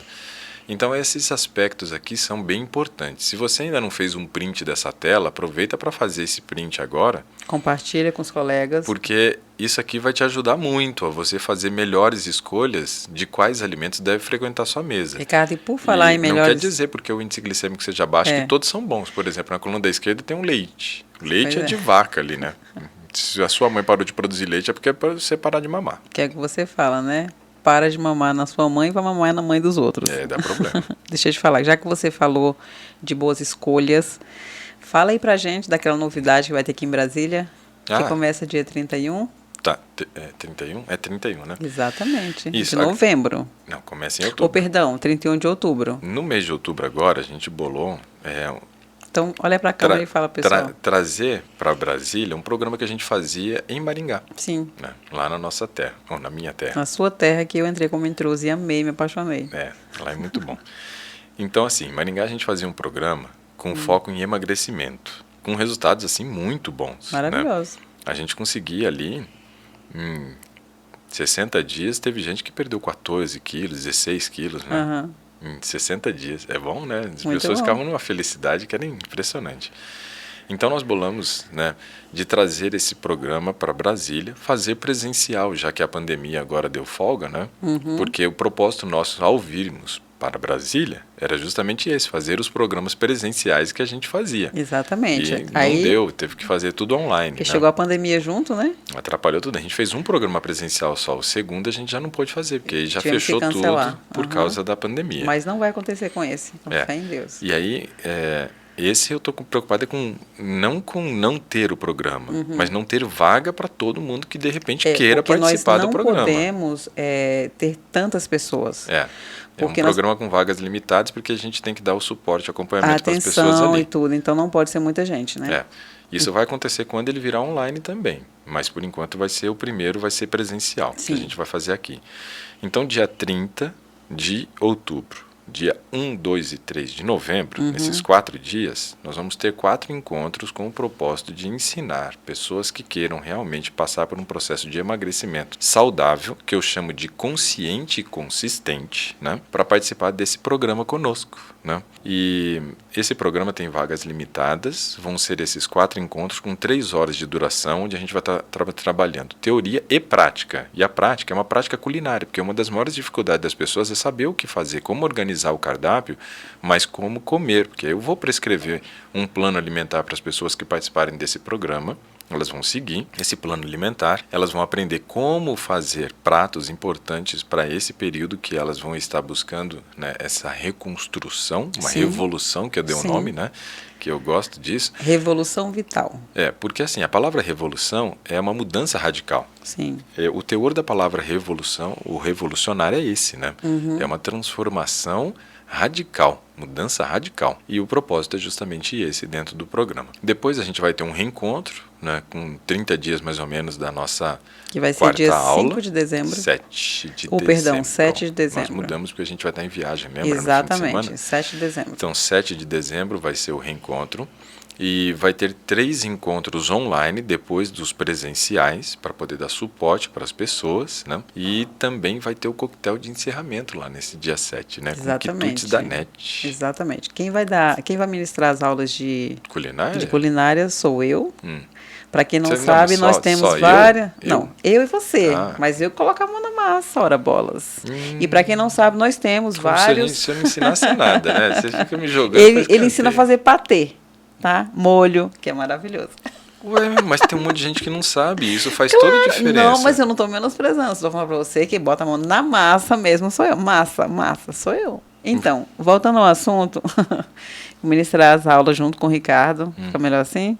Da prática. Vamos aprender coisas interessantíssimas que você jamais imaginou que era possível fazer. E fica gostoso. Nossa, maravilhoso. Porque nós temos um lema, né? Tem que ser gostoso. Tem que ser saboroso, porque senão não vale a pena. Comida ruim ninguém merece, né? Não. Então, ao final, vamos estar oferecendo um delicioso coquetel com coisas que vocês vão aprender lá na prática também. Então, mas tudo isso para quem é de Brasília ou região. Ou quem quiser vir descambar de outra região do Brasil, alugar um hotel, um quarto de hotel para poder ficar aqui, né, esses 4 dias com a gente, vai ser muito legal. Vai ser um prazer receber vocês aqui. E garanto que vai valer a pena. É muito bom, Ricardo. Não vai valer, não. Vale sempre. Vale. Né? Todo mundo que participou do programa sempre teve muitos resultados. Mas é por isso que a gente resultados. nunca deixou de fazer. Só deixamos por causa da pandemia. E aí passamos para online, porque a gente sabe que não tem como dar errado. Tá? É uma coisa que é infalível. Se fizer, como a gente fala, né, Ricardo? Vai dar tudo certo. Então, para você que já está sabendo, já começa a se planejar aí, tá bom? Logo, já vai. De outubro, vamos estar aí com propaganda na rede social. 1, 2 e 3 de novembro. E se a pessoa quiser mais informação, né? Aí, se quiser mais informação, entre em contato comigo no meu WhatsApp. Não me ligue, mande mensagem, tá? E aí eu mando para você como funciona tudo. O meu número é 61 993 27 8993. Os meninos vão estar colocando aí também na telinha para vocês poderem anotar esse telefone. E aí eu vou passar para vocês todas as informações necessárias. E lembrando de que vagas realmente são limitadas, porque nós não vamos conseguir, né, Ricardo, fazer um trabalho de qualidade com um monte de gente lá. Então, são vagas limitadas. Então, a gente precisa se fazer um trabalho realmente de qualidade para que você realmente tenha resultado. É melhor trabalhar com um público pequeno, porque você consegue dar mais atenção. Exatamente. Nesse aspecto é importante. Quando É claro, vão pro- surgir mais também, né? Mas o primeiro é esse. Quando vai para o ambiente online, que depois a gente pretende transformar num programa, né, também para aqueles que estão distantes de Brasília, aí muda um pouco a característica, porque aí você consegue dar um suporte online para mais pessoas. Sim. Agora, no presencial, não tem como você colocar muita gente. E lembrando que é um programa de emagrecimento. O propósito é, como dizem, esmagrecer. Exatamente. Bom, você tinha perguntado do Eu esvaziamento tinha te gástrico, perguntado né? esvaziamento gástrico, exatamente. Porque depois de comer tanta coisa, meu Deus do céu, tem que esvaziar esse negócio aí. Tem. Então, olha só, o tempo de permanência do alimento no estômago, ele varia muito e você tem algumas características que podem interferir no tempo de esvaziamento gástrico. Tem uma pesquisa que foi realizada nos Estados Unidos, onde eles trabalharam com um de jejum americano melhorado. Por que melhorado? Porque se você for ver, a imagem que o Iago vai colocar para a gente agora, eles trabalharam com 2 torradas brancas, um ovo cozido, que normalmente ele estaria frito em cima da torrada, e teria o bacon por cima, mais uma maçã e uma tigelinha de granola. Já então, melhorou. assim, ó, esse pão é branco? Esse pão é branco. Foi trabalhado com um pão branco, com um ovo cozido, Maçã com uma e maçã granola. e uma tigelinha de granola. Então, essa era a E essa refeição. granola tá bonita, hein? Tá bonita. Essa tá. Também ela tem ali Também, né? cranberry, né? Goji-berry. Que pra lá isso é bem barato. Aqui é o zóio da cara. Lá o preço nos Estados Unidos é diferente. Ser saudável nos Estados Unidos é muito mais barato do que ser Mas tem saudável gente em que outros acha que é lugares. difícil ser saudável lá. Não é. A questão é que as pessoas, às vezes, elas não têm tempo para preparo, então elas fazem suas refeições todas prontas. Aí vira problema, porque aí vira comida industrializada, então tem muita gordura. Essa foi a refeição que foi oferecida para as pessoas. E eles avaliaram quanto tempo levava para o estômago ficar vazio depois de uma refeição. Lembra que no começo a gente falou sobre digestão e disse que não poderia comer antes do estômago estar vazio, para que você não gerasse fermentação, aquele risco da gastrite, o refluxo, assim por diante? Pois é, essa não é uma refeição tão gordurosa, porque a única fonte de gordura que nós temos são algumas castanhas ali junto com a granola e mais a gema do ovo. Mas eu acho que esse pão aqui, ele foi tostadinho, então ele tá bem... Não, na pesquisa não fala que fala? foi adicionado óleo na hora tá. de torrar o pão. É que eles colocaram o pão torrado, por quê? O pão torrado, ele esvazia mais deve ter rápido. sido na torradeira, né? Ele esvazia mais rápido Sim. do que o pão sem ser torrado, porque eu desidrato. E por desidratar, ele fica mais rápido a porque digestão. não tem água, né? Então, quanto tempo que levou para essa comida sair do estômago e liberar o estômago caso eu já quisesse imediatamente? Tirei e coloco? 4 horas. 4 horas, então. Mas mandam comer a cada quanto? Pois é. Se é a cada 5 horas. Não, eles mandam na orientação não, de várias vezes. A cada 2 horas. 2, no não. máximo 3. Então não vai ter terminado nunca. Pois é. E aí tem gente que acha que o estômago quando ronca é fome. Não é porque ele ficou vazio. Ficou feliz, né? O estômago da maioria das pessoas não ronca. Tem gente que não sabe há anos o que é um estômago roncar. Por quê? Porque nunca fica vazio. Exatamente. Não dá tempo. Então pensa, aquilo que você falou. Trabalho ele constante, não descansa. Não descansa. Não descansa. Experimenta trabalhar o tempo todo sem descansar para você ver o que acontece. Então, esse é um problema. Que você tendo uma refeição leve. Essa não é uma refeição pesada, pessoal. Não é uma refeição que tem muita gordura. Porque a gordura é o que mais aumenta o tempo de permanência. Não tem tanta gordura. E olha só o efeito colateral aí. Pois é. 4 horas. Agora, se eu tiver mais gordura, aumenta. Vai para 5, vai para 6. Tá, e a então, próxima? se torna incompatível de comer a cada 3. Na próxima imagem, eles fizeram o seguinte. Eles mantiveram o mesmo de jejum. E acrescenta. Só que aí eles fizeram assim, ó. A recomendação é que 3 horas depois você coma, não é? Então eles colocaram 3 horas depois um lanche no meio da manhã. Isso é pão com pasta de amendoim? Isso, aí 2 fatias de pão integral com a peanut butter, né, que é a pasta de amendoim, que o americano é aficionado.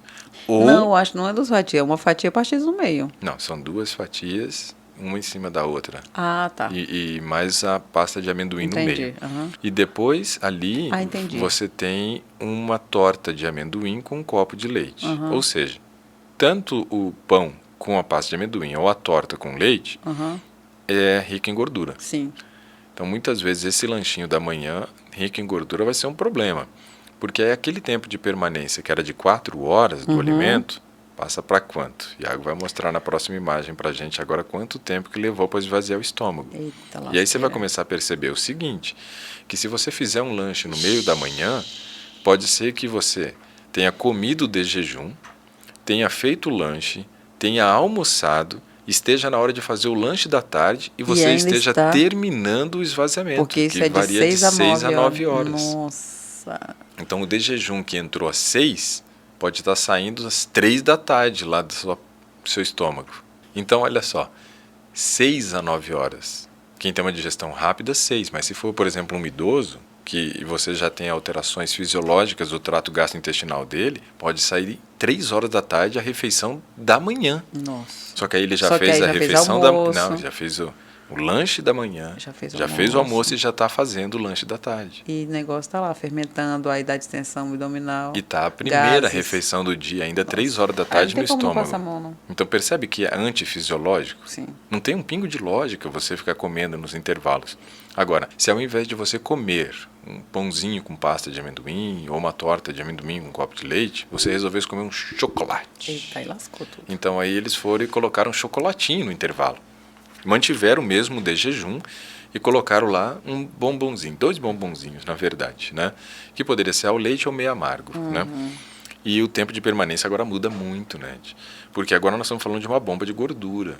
E quanto mais gordura, maior o tempo de permanência do alimento no estômago. Eu tô E curiosa pra aquele ver. negócio de 6 a 9 horas vai piorar. Aham. Então imagina só, 9 horas era você ter comido às 6 horas da manhã o seu de jejum e está terminando a digestão às 3 da tarde. Isso se você não tivesse comido mais? Nada. Nada, só o lanche da manhã. Aham. Se você tivesse comido, você sabe Deus quando ia terminar o processo de esvaziamento gástrico. Agora, quando você coloca um chocolate, que é uma bomba de gordura, olha o que acontece. Você vai literalmente parar o tempo de digestão e as suas horinhas vão chegar agora a Ah, Ah. tan. 13 13 horas. Meu Deus do céu. Gente, é muito tempo. Você consegue imaginar, Net, que você faz o seu O de dia jejum... tem 12 horas. É, a parte claro, né? Meu Deus. Imagina que você, por exemplo, tenha comido 6 da manhã, tenha comido bombom na hora do almoço e não tenha comido mais. Às 7 horas da noite você vai terminar a digestão do seu de jejum. E aí vai começar. Meu Deus. Não, mas aí, não, isso Não, aqui é tudo só bem. é uma pesquisa Sim. onde eles não comeram depois. Porque se você viesse emendando comida atrás de Não. comida, aí você vai ter problema. Não, mas eu tô colocando na realidade. A pessoa come isso aí almoça, depois janta. Ou seja, Não, ele lanchou à ele tarde. não vai dormir. Jantou. Ele vai ficar o tempo, a noite inteira fazendo ingestão e ele não vai conseguir entrar no sono profundo, não vai conseguir fazer todas aquelas etapas de memorização, de nada, não vai conseguir fazer nada. Uhum. Aí não sabe por que que não passa na prova, não passa no concurso, acorda cansado no outro dia, parece que não dormiu a noite inteira, E aí não sente fome de manhã, às vezes. porque o corpo sempre vai priorizar a digestão, né, cara? Uhum. Aí no Problema, outro né? dia, antes de acabar, aí, detalhe, aí acorda e não quer tomar café da manhã. A maioria não toma de jejum, por quê? Não acorda com fome. Claro, isso vai falar assim, cara, eu vou passar a noite todinha trabalhando e agora você quer que eu coma de novo? Tem gente que tem ânsia de vômito só de pensar em comida de manhã. É, Aí vai comer lá para as 9 horas. pois é. Meu Problema. Deus. Então, assim, a gente tem que entender de que tem um ritmo normal de funcionamento. E se você não respeitar, você vai ter problema. Aham. Vai ter. Impossível. Aí, um próximo tópico aí que você tinha colocado, né, você passou a lista dos tópicos, é a questão da curva glicêmica, né? Exatamente, que é aquela que o Iago tinha colocado antes, né? É, aí tem um gráfico que, esse gráfico, ele é bem interessante porque a gente entende algumas coisas aqui, ó. Uma outra pesquisa que foi feita também nos Estados Unidos, aonde você tem, na coluna da parte aqui de baixo, ou seja, na horizontal, escrito ali, ó, é tempo após a ingestão de 100 gramas de glicose. Então você tem em horas esse tempo. 0 hora é o momento que você toma um xarope de glicose para fazer um teste de tolerância oral à glicose.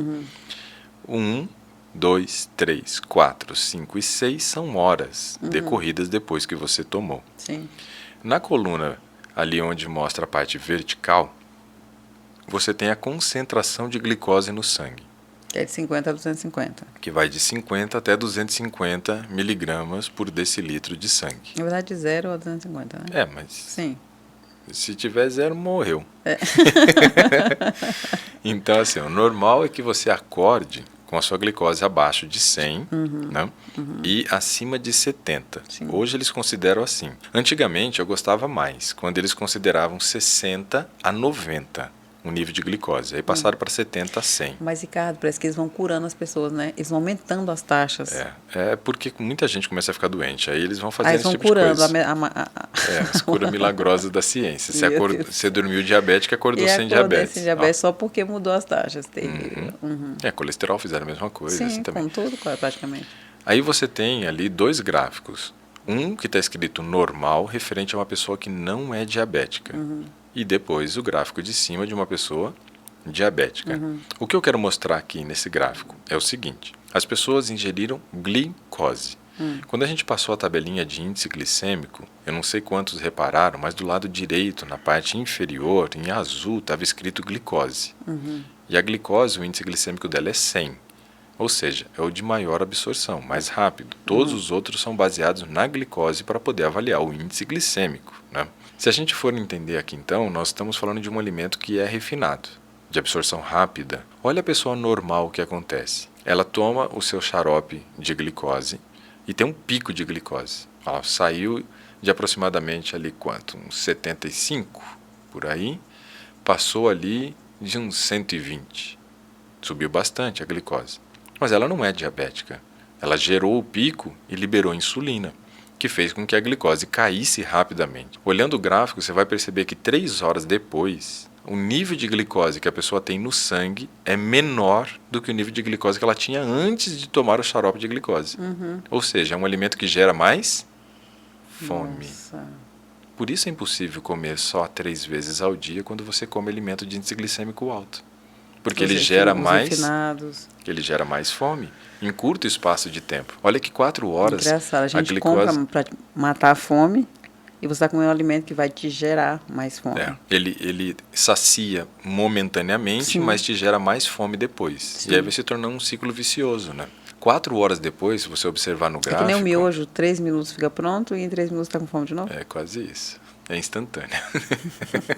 Tanto para matar a fome quanto para gerar de novo. 4 horas depois, você percebe que o nível de glicose estava tão baixo que eles tiveram que dar alguma coisa para a pessoa comer, porque senão ela ia entrar em hipoglicemia e desmaiar. Eu entendo as pessoas que dizem, mas eu tenho que comer 3 horas depois, porque senão eu passo mal e eu sinto tontura, fico com fraqueza. Isso acontece. É o efeito colateral de comer um alimento de índice glicêmico alto, refinado. Não é um problema fisiológico que você tem. É uma condição que você está baseado no que você come. Então você precisa melhorar o que você come para não acontecer esse tipo de coisa. Com 4 horas você entrar em hipoglicemia. Teve que dar alguma balinha, alguma coisa para a pessoa corrigir. Senão ela ia desmaiar, pacotar. Agora, o gráfico de cima é a parte do diabético. Isso é complicado. Porque eles dizem que o diabético tem que comer a cada 3 horas, não é? Então veja o que acontece.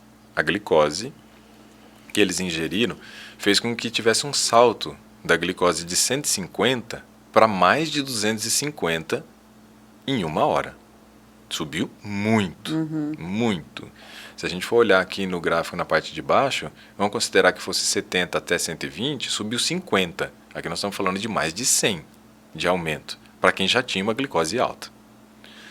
3 horas depois, você reparando, o nível de glicose ainda desse diabético está lá próximo de 250.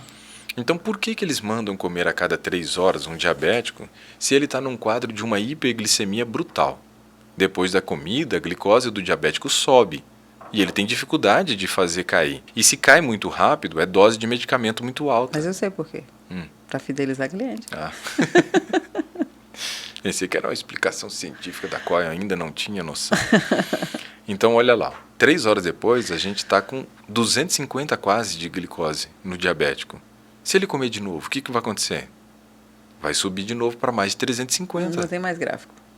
Pois é. Aí não vai ter mais Aqui graça. não cabe, mas o aparelho ainda mede. Sim, O aparelho mede até 600, 600. Depois, passou de Nossa, 600, ele dá erro. tô curado. Não apareceu nada no aparelho. Não, você tá morto. Mas a morte também é uma cura para isso, porque ele não vai ser mais diabético. Não, Ele vai ser um defunto.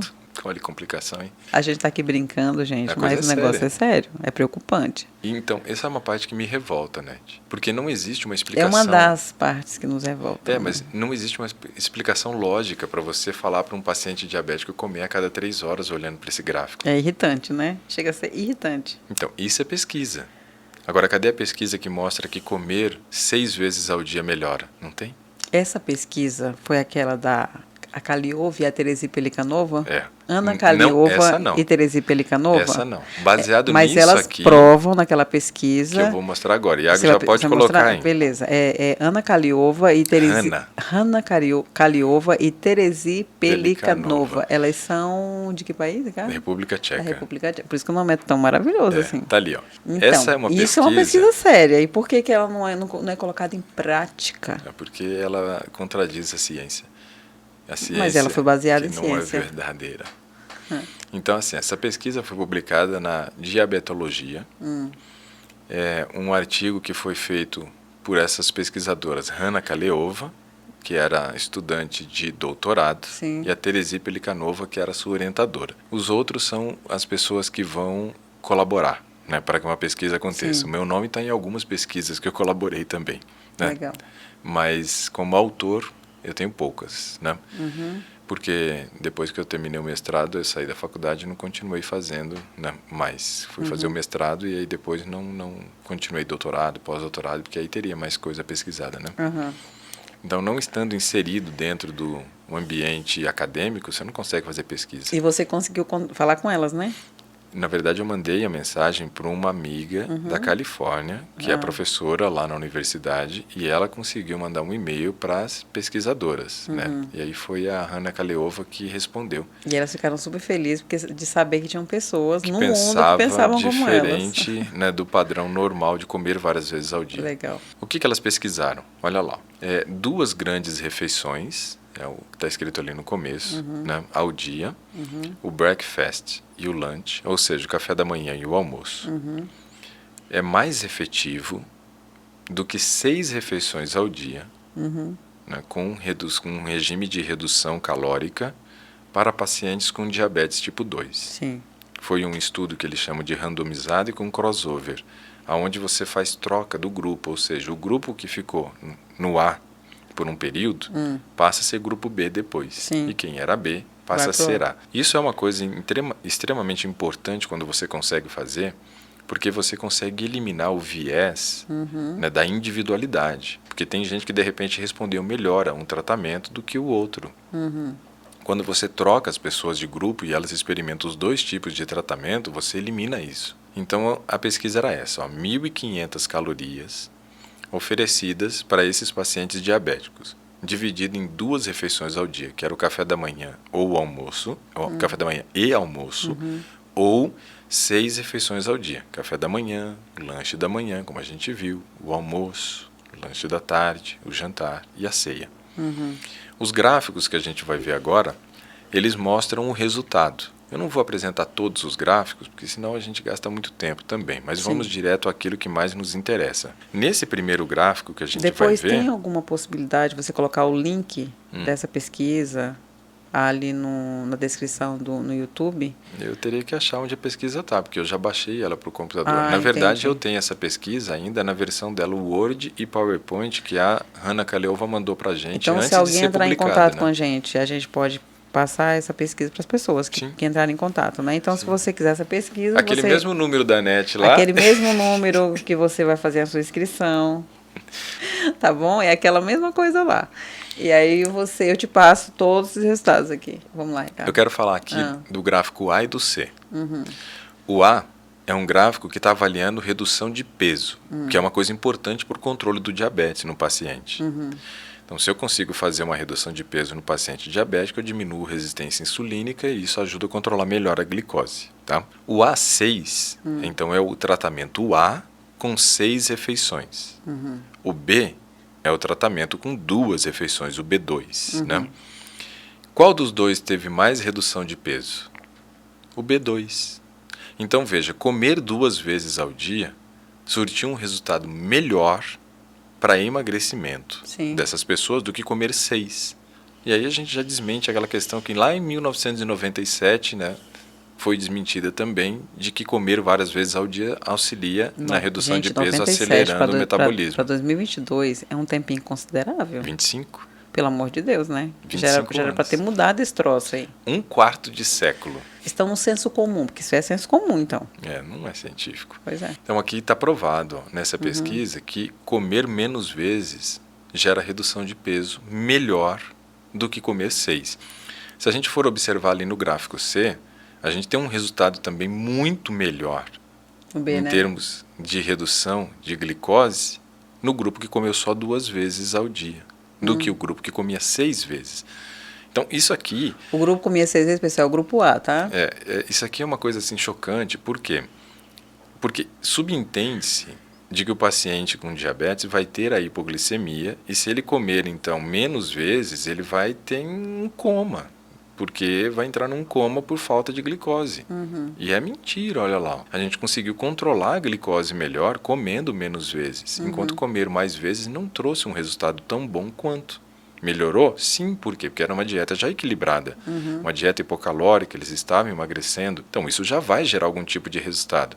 Mas que tipo de resultado você quer? Um medíocre ou o máximo do resultado que você pode obter? O máximo sempre, né? Então, se você quer o máximo, você tem que reduzir o número de frequências de refeições para controlar um diabetes. Agora vamos para o próximo. Claro que com alimentação integral, com muita fibra e exercício físico, né? E com um nutricionista te acompanhando, porque tem que prescrever algo que seja equilibrado para você, né? Para sua necessidade. Vamos lá para o próximo gráfico agora. Lá no gráfico, que agora vai aparecer o D, o E e o F, eu quero chamar a atenção aqui. Nossa. Poderia chamar atenção para todos, mas eu quero chamar atenção para o gráfico E, tá? Glucagon, né? O gráfico E, ele mostra para a gente, então, o comportamento do glucagon. O glucagon é o hormônio que vai ser liberado quando a sua glicose cai, para gerar fome. Quanto mais glucagon seja liberado, mais fome você vai ter. Que é o seguinte, olha lá, o grupo A6, que é o grupo que comia 6 vezes, teve aumento da quantidade de glucagon. Olha lá, aumentou. Ou seja, se o glucagon aumentou, isso quer dizer que a pessoa está sentindo mais fome. Olha que louco, né? Quanto mais vezes eu como, mais fome eu tenho. Mais fome eu tenho. Muito maluco é aquilo isso, que a gente né? já tinha falado antes. Mas é o contrário que as pessoas pensam. Elas acham que se elas comerem menos vezes, elas vão sentir mais fome. E não. Olha o quanto caiu o glucagon no grupo B2. Muito, caiu muito. Caiu muito. Se a gente for analisar ali, ó, a diferença dá de 400 picogramas por ml. É muita coisa, porque você tem que contar o que subiu do outro e o que desceu, né? Então, a diferença entre eles é de aproximadamente 400 picogramas por ml. Ou seja, comer menos vezes controla a fome. Por isso, hoje é muito fácil para uma pessoa, quando ela entende isso, buscar como alternativa fazer um jejum intermitente. Então esquece esse negócio, pessoal, de comer a cada 2, 3 horas. É 2 vezes ao dia, no máximo 3. Não precisa mais do que isso, porque você dá tempo de descanso para os órgãos da digestão se prepararem para uma nova digestão, comendo 2 ou 3, não sobrecarrega o seu trato gastrointestinal, não vai ter os efeitos colaterais, não vai ter pico de glicose, não vai ter muita insulina circulante que vai aumentar seu triglicerídeo, aumentar seu peso e assim por diante, né? Então olha aí quanta vantagem que nós temos. Eu acho que por aqui já deu para informação Nossa. suficiente para que a pessoa possa entender. E se alguém discordar, pessoal, pode fazer um vídeo discordando sem problema nenhum, né, Ricardo? Não tem nenhum problema. As pessoas podem pensar diferente, só que a discordância ela é boa, contanto que você tenha como embasar a sua teoria. Porque contra fatos não há argumento. Porque quando você está discordando e você tem um embasamento que de repente possa até mudar o meu pensamento, coisa que eu acho que seria muito impossível disso acontecer, em relação a isso aqui, né? Você poderia apresentar. O problema é quando a pessoa simplesmente critica, te xinga, né? Agora se você tiver um embasamento legal para poder, né, tentar nos convencer do contrário, fique à vontade. Mas é que isso daqui são pesquisas sérias, né? Porque pesquisas que contradizem normalmente aquilo que a ciência tem falado são pesquisas que incomodam. Isso aqui, quando foi apresentado esse trabalho no Congresso Americano de Diabetes, né, que é o congresso da ADA, American Diabetes Association, foi uma bomba isso aqui. Tipo bomba nuclear, assim. Porque contradiz tudo aquilo que vinha sendo dito pela ciência até aquele momento, que era de comer 6 vezes ao dia para um paciente diabético. Então, se nenhum paciente diabético tem que comer 6 vezes, onde vocês viram que o resultado foi muito melhor comendo menos, o não diabético é mais fácil ainda. E eu nem tenho medo de dizer aqui que vários pacientes seus já deixaram de ser diabetes tipo 2. Vários. Reverteram, né? Reverteram. Coisa que a ciência diz que mas aí não. quando eles vão no médico, o médico diz que ele tem um diabetes controlado. Vai ficar controlado o resto da vida, né? Pois é, mas se você controla com alimentação, com exercício E não tá físico, usando remédio, com sono... Ficou curado. Pois é, então... Não está usando remédio. Estou controlando com estilo de vida, então não estou doente mais. Claro. Porque o controle é enquanto eu faço uso de medicação. Quando eu paro de usar medicamento. Agora só... Ricardo, agora fala para mim. Não, isso eu não sei mesmo. O que é mais fácil? Reverter um diabetes tipo 2 e cuidar de uma pessoa com um problema renal? Não, diabetes. Então. Problema renal um dos piores que tem para tratar. Então não é uma coisa impossível. Eu acho que foi no podcast passado que a gente falou, né, um estudo de caso que a gente fez de uma pessoa que tinha insuficiência renal. Sim. Lá eu comento que é mais difícil tratar um paciente que tem insuficiência renal do que um paciente com câncer. Não em termos de buscar cura, tratar. Né? De você fazer a sua parte como nutricionista. E nós não estamos dizendo que nosso tratamento cura câncer. Não é isso que a gente está falando. Não. A gente está dizendo, presta bem atenção, que um diabetes tipo 2, uma pessoa com diabetes tipo 2, ela pode reverter o quadro. Pode passar por tipo 2, por uma experiência de reversão. Então não faça uma salada aí com o que a gente está fazendo e arruma um problema para a gente, não. Agora eu queria dar uma última recomendação, se você não tiver mais nada de pauta. Não, pode ficar à vontade, está na hora da gente terminar. Chega bastante pergunta para a gente na seguinte questão. E para criança? Bom, criança é um caso à parte. Tudo que a gente falou... Bem importante isso aí. Tudo que a gente falou... falou... É uma coisa que eu tinha pensado em perguntar para você e esqueci de perguntar. Mas eu lembrei agora, também não podia isso deixar passar. Isso é muito importante. Então, assim, tudo que nós falamos cabe para adultos. Mas crianças ali, a partir de uma determinada idade, também se enquadram nisso já, né? 13, 14, 15 anos, já não é mais criança. Menos que isso, cria juízo. Aí a gente tem que entender o seguinte. Uma criança que ainda não passou pelo estirão de crescimento, ele tem uma demanda energética alta. Se a pessoa não passou pelo estirão de crescimento e tem uma demanda energética alta, e um estômago ainda pequeno para a sua idade... Você não vai dar 3 refeições por dia, né? Você talvez não consiga suprir toda a necessidade calórica e de nutrientes somente com 3 refeições. A calórica provavelmente vai conseguir suprir. Porque Depende o do povo, que come. Se for comer Ricardo, biscoito recheado aí... Mas, Ricardo, infelizmente... Meio pacotinho já tem. Infelizmente, a criança, tadinha, ela não vai no mercado fazer compra. Quem vai é o pai ou a mãe, que é ou os erro, dois. Né? Não levar a criança. Pois é. E aí o coitadinho come biscoito recheado. Fazer um podcast sobre só para aquele criança? assunto compras racionais. Vamos lá. Falar pessoal como que se faz compra, né? Olha só. Aí ele compra biscoito recheado, salgadinho, tá? Refrigerante. Só essas bagaceiras para criança. A parte calórica vai ser... Nesse tipo de alimentação, vai ser resolvida, mas são calorias vazias e nutriente não vai ter nutrição. Mas aí não vai ficar uma criança obesa e desnutrida. Aí não vai adiantar também você fazer várias refeições se você tiver um alimento pobre. Exatamente. Então, por isso que eu ressaltei bem essa parte. Então, assim, para criança... Então, alimento de qualidade, que a gente está falando. Não, a gente só pensa em alimentação que deixa bem nutrido. Mas a gente precisa deixar isso bem claro, porque tem muita gente, muitas cabecinhas nos ouvindo, né? Espero que tenha muitas.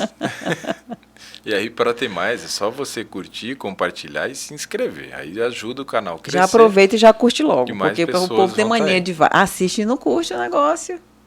Aí o YouTube não entende que é importante. Então, assim, para criança, a gente tem que entender que o estômago ainda está em desenvolvimento e a necessidade calórica por quilo é maior do que de um adulto. Então, muitas vezes, com 3 refeições, eu posso não atender a necessidade dessa criança. Sim. E se eu não atendo a necessidade dela com 3, vai ter que ter uma 4. Eu já vi Para a gente muita, poder eu já suprir vi essa com necessidade. os meus olhos. Pessoas que fazem isso, Ricardo. De A obrigar, criança come o tanto que os pais comem. Tem essa, Ué, né? Tipo, tem o primeiro essa. podcast que a gente fez foi daquela Pois é. mulher maluca lá Então, que mas ela dava radicalizou dieta pra crua caramba. pra Ela dava era criança. crua, né? Só Ué, que mas mesmo assim, a Sim. densidade energética é menor ainda. ou menor seja, ainda. São, Só são que questões adultos radicais, têm né? filhos aí de 3, 4, 5 anos e que tem 3 refeições por dia e o pobrezinho tem que comer 3 refeições por dia. Não dá para impor para a criança. Mas tem algumas coisas importantes. Só também não pode deixar ela comer a hora que ela quer também. Então, isso que eu ia falar. Tem umas coisas importantes que nós precisamos ressaltar para encerrar, então. Que é o seguinte. Se chegou a hora do almoço e a criança sabe que vai ter sobremesa, aí ela não come direito no almoço, porque ela está mais interessada na sobremesa do que no alimento que, de repente, tem mais nutrição. Por isso, você não pode fazer qualquer tipo de sobremesa. Tem que fazer sobremesa nutritiva. Aquelas que eu ensino, bem legal. Pois é, e dá para fazer sobremesa nutritiva. A gente faz sobremesa proteica também, né, Nath? Sim. Então, olha só. O que acontece é que aí essa criança, às vezes, ela não vai querer comer na hora do almoço. Vai dar migué, que ela quer comer a sobremesa. Aí, daqui a pouco ela vem e pede. Ela fala, não quero comer agora, mas eu quero comer o pudim, né? O que você tem que fazer? Você tem que falar para a criança o seguinte. Eu lembrei de outra história, pode falar. Você tem que fazer o seguinte. Ah. Não quer comer agora? Não quero. Então tá bom, quando você tiver fome, você avisa, vou deixar aqui o seu pratinho separado, sua marmitinha feita, e aí você come isso daqui. Ah, não, mãe, mas eu quero pudim daqui a pouco, né? Não, só depois. O problema é que muitas vezes nós somos frouxos nesse aspecto, né?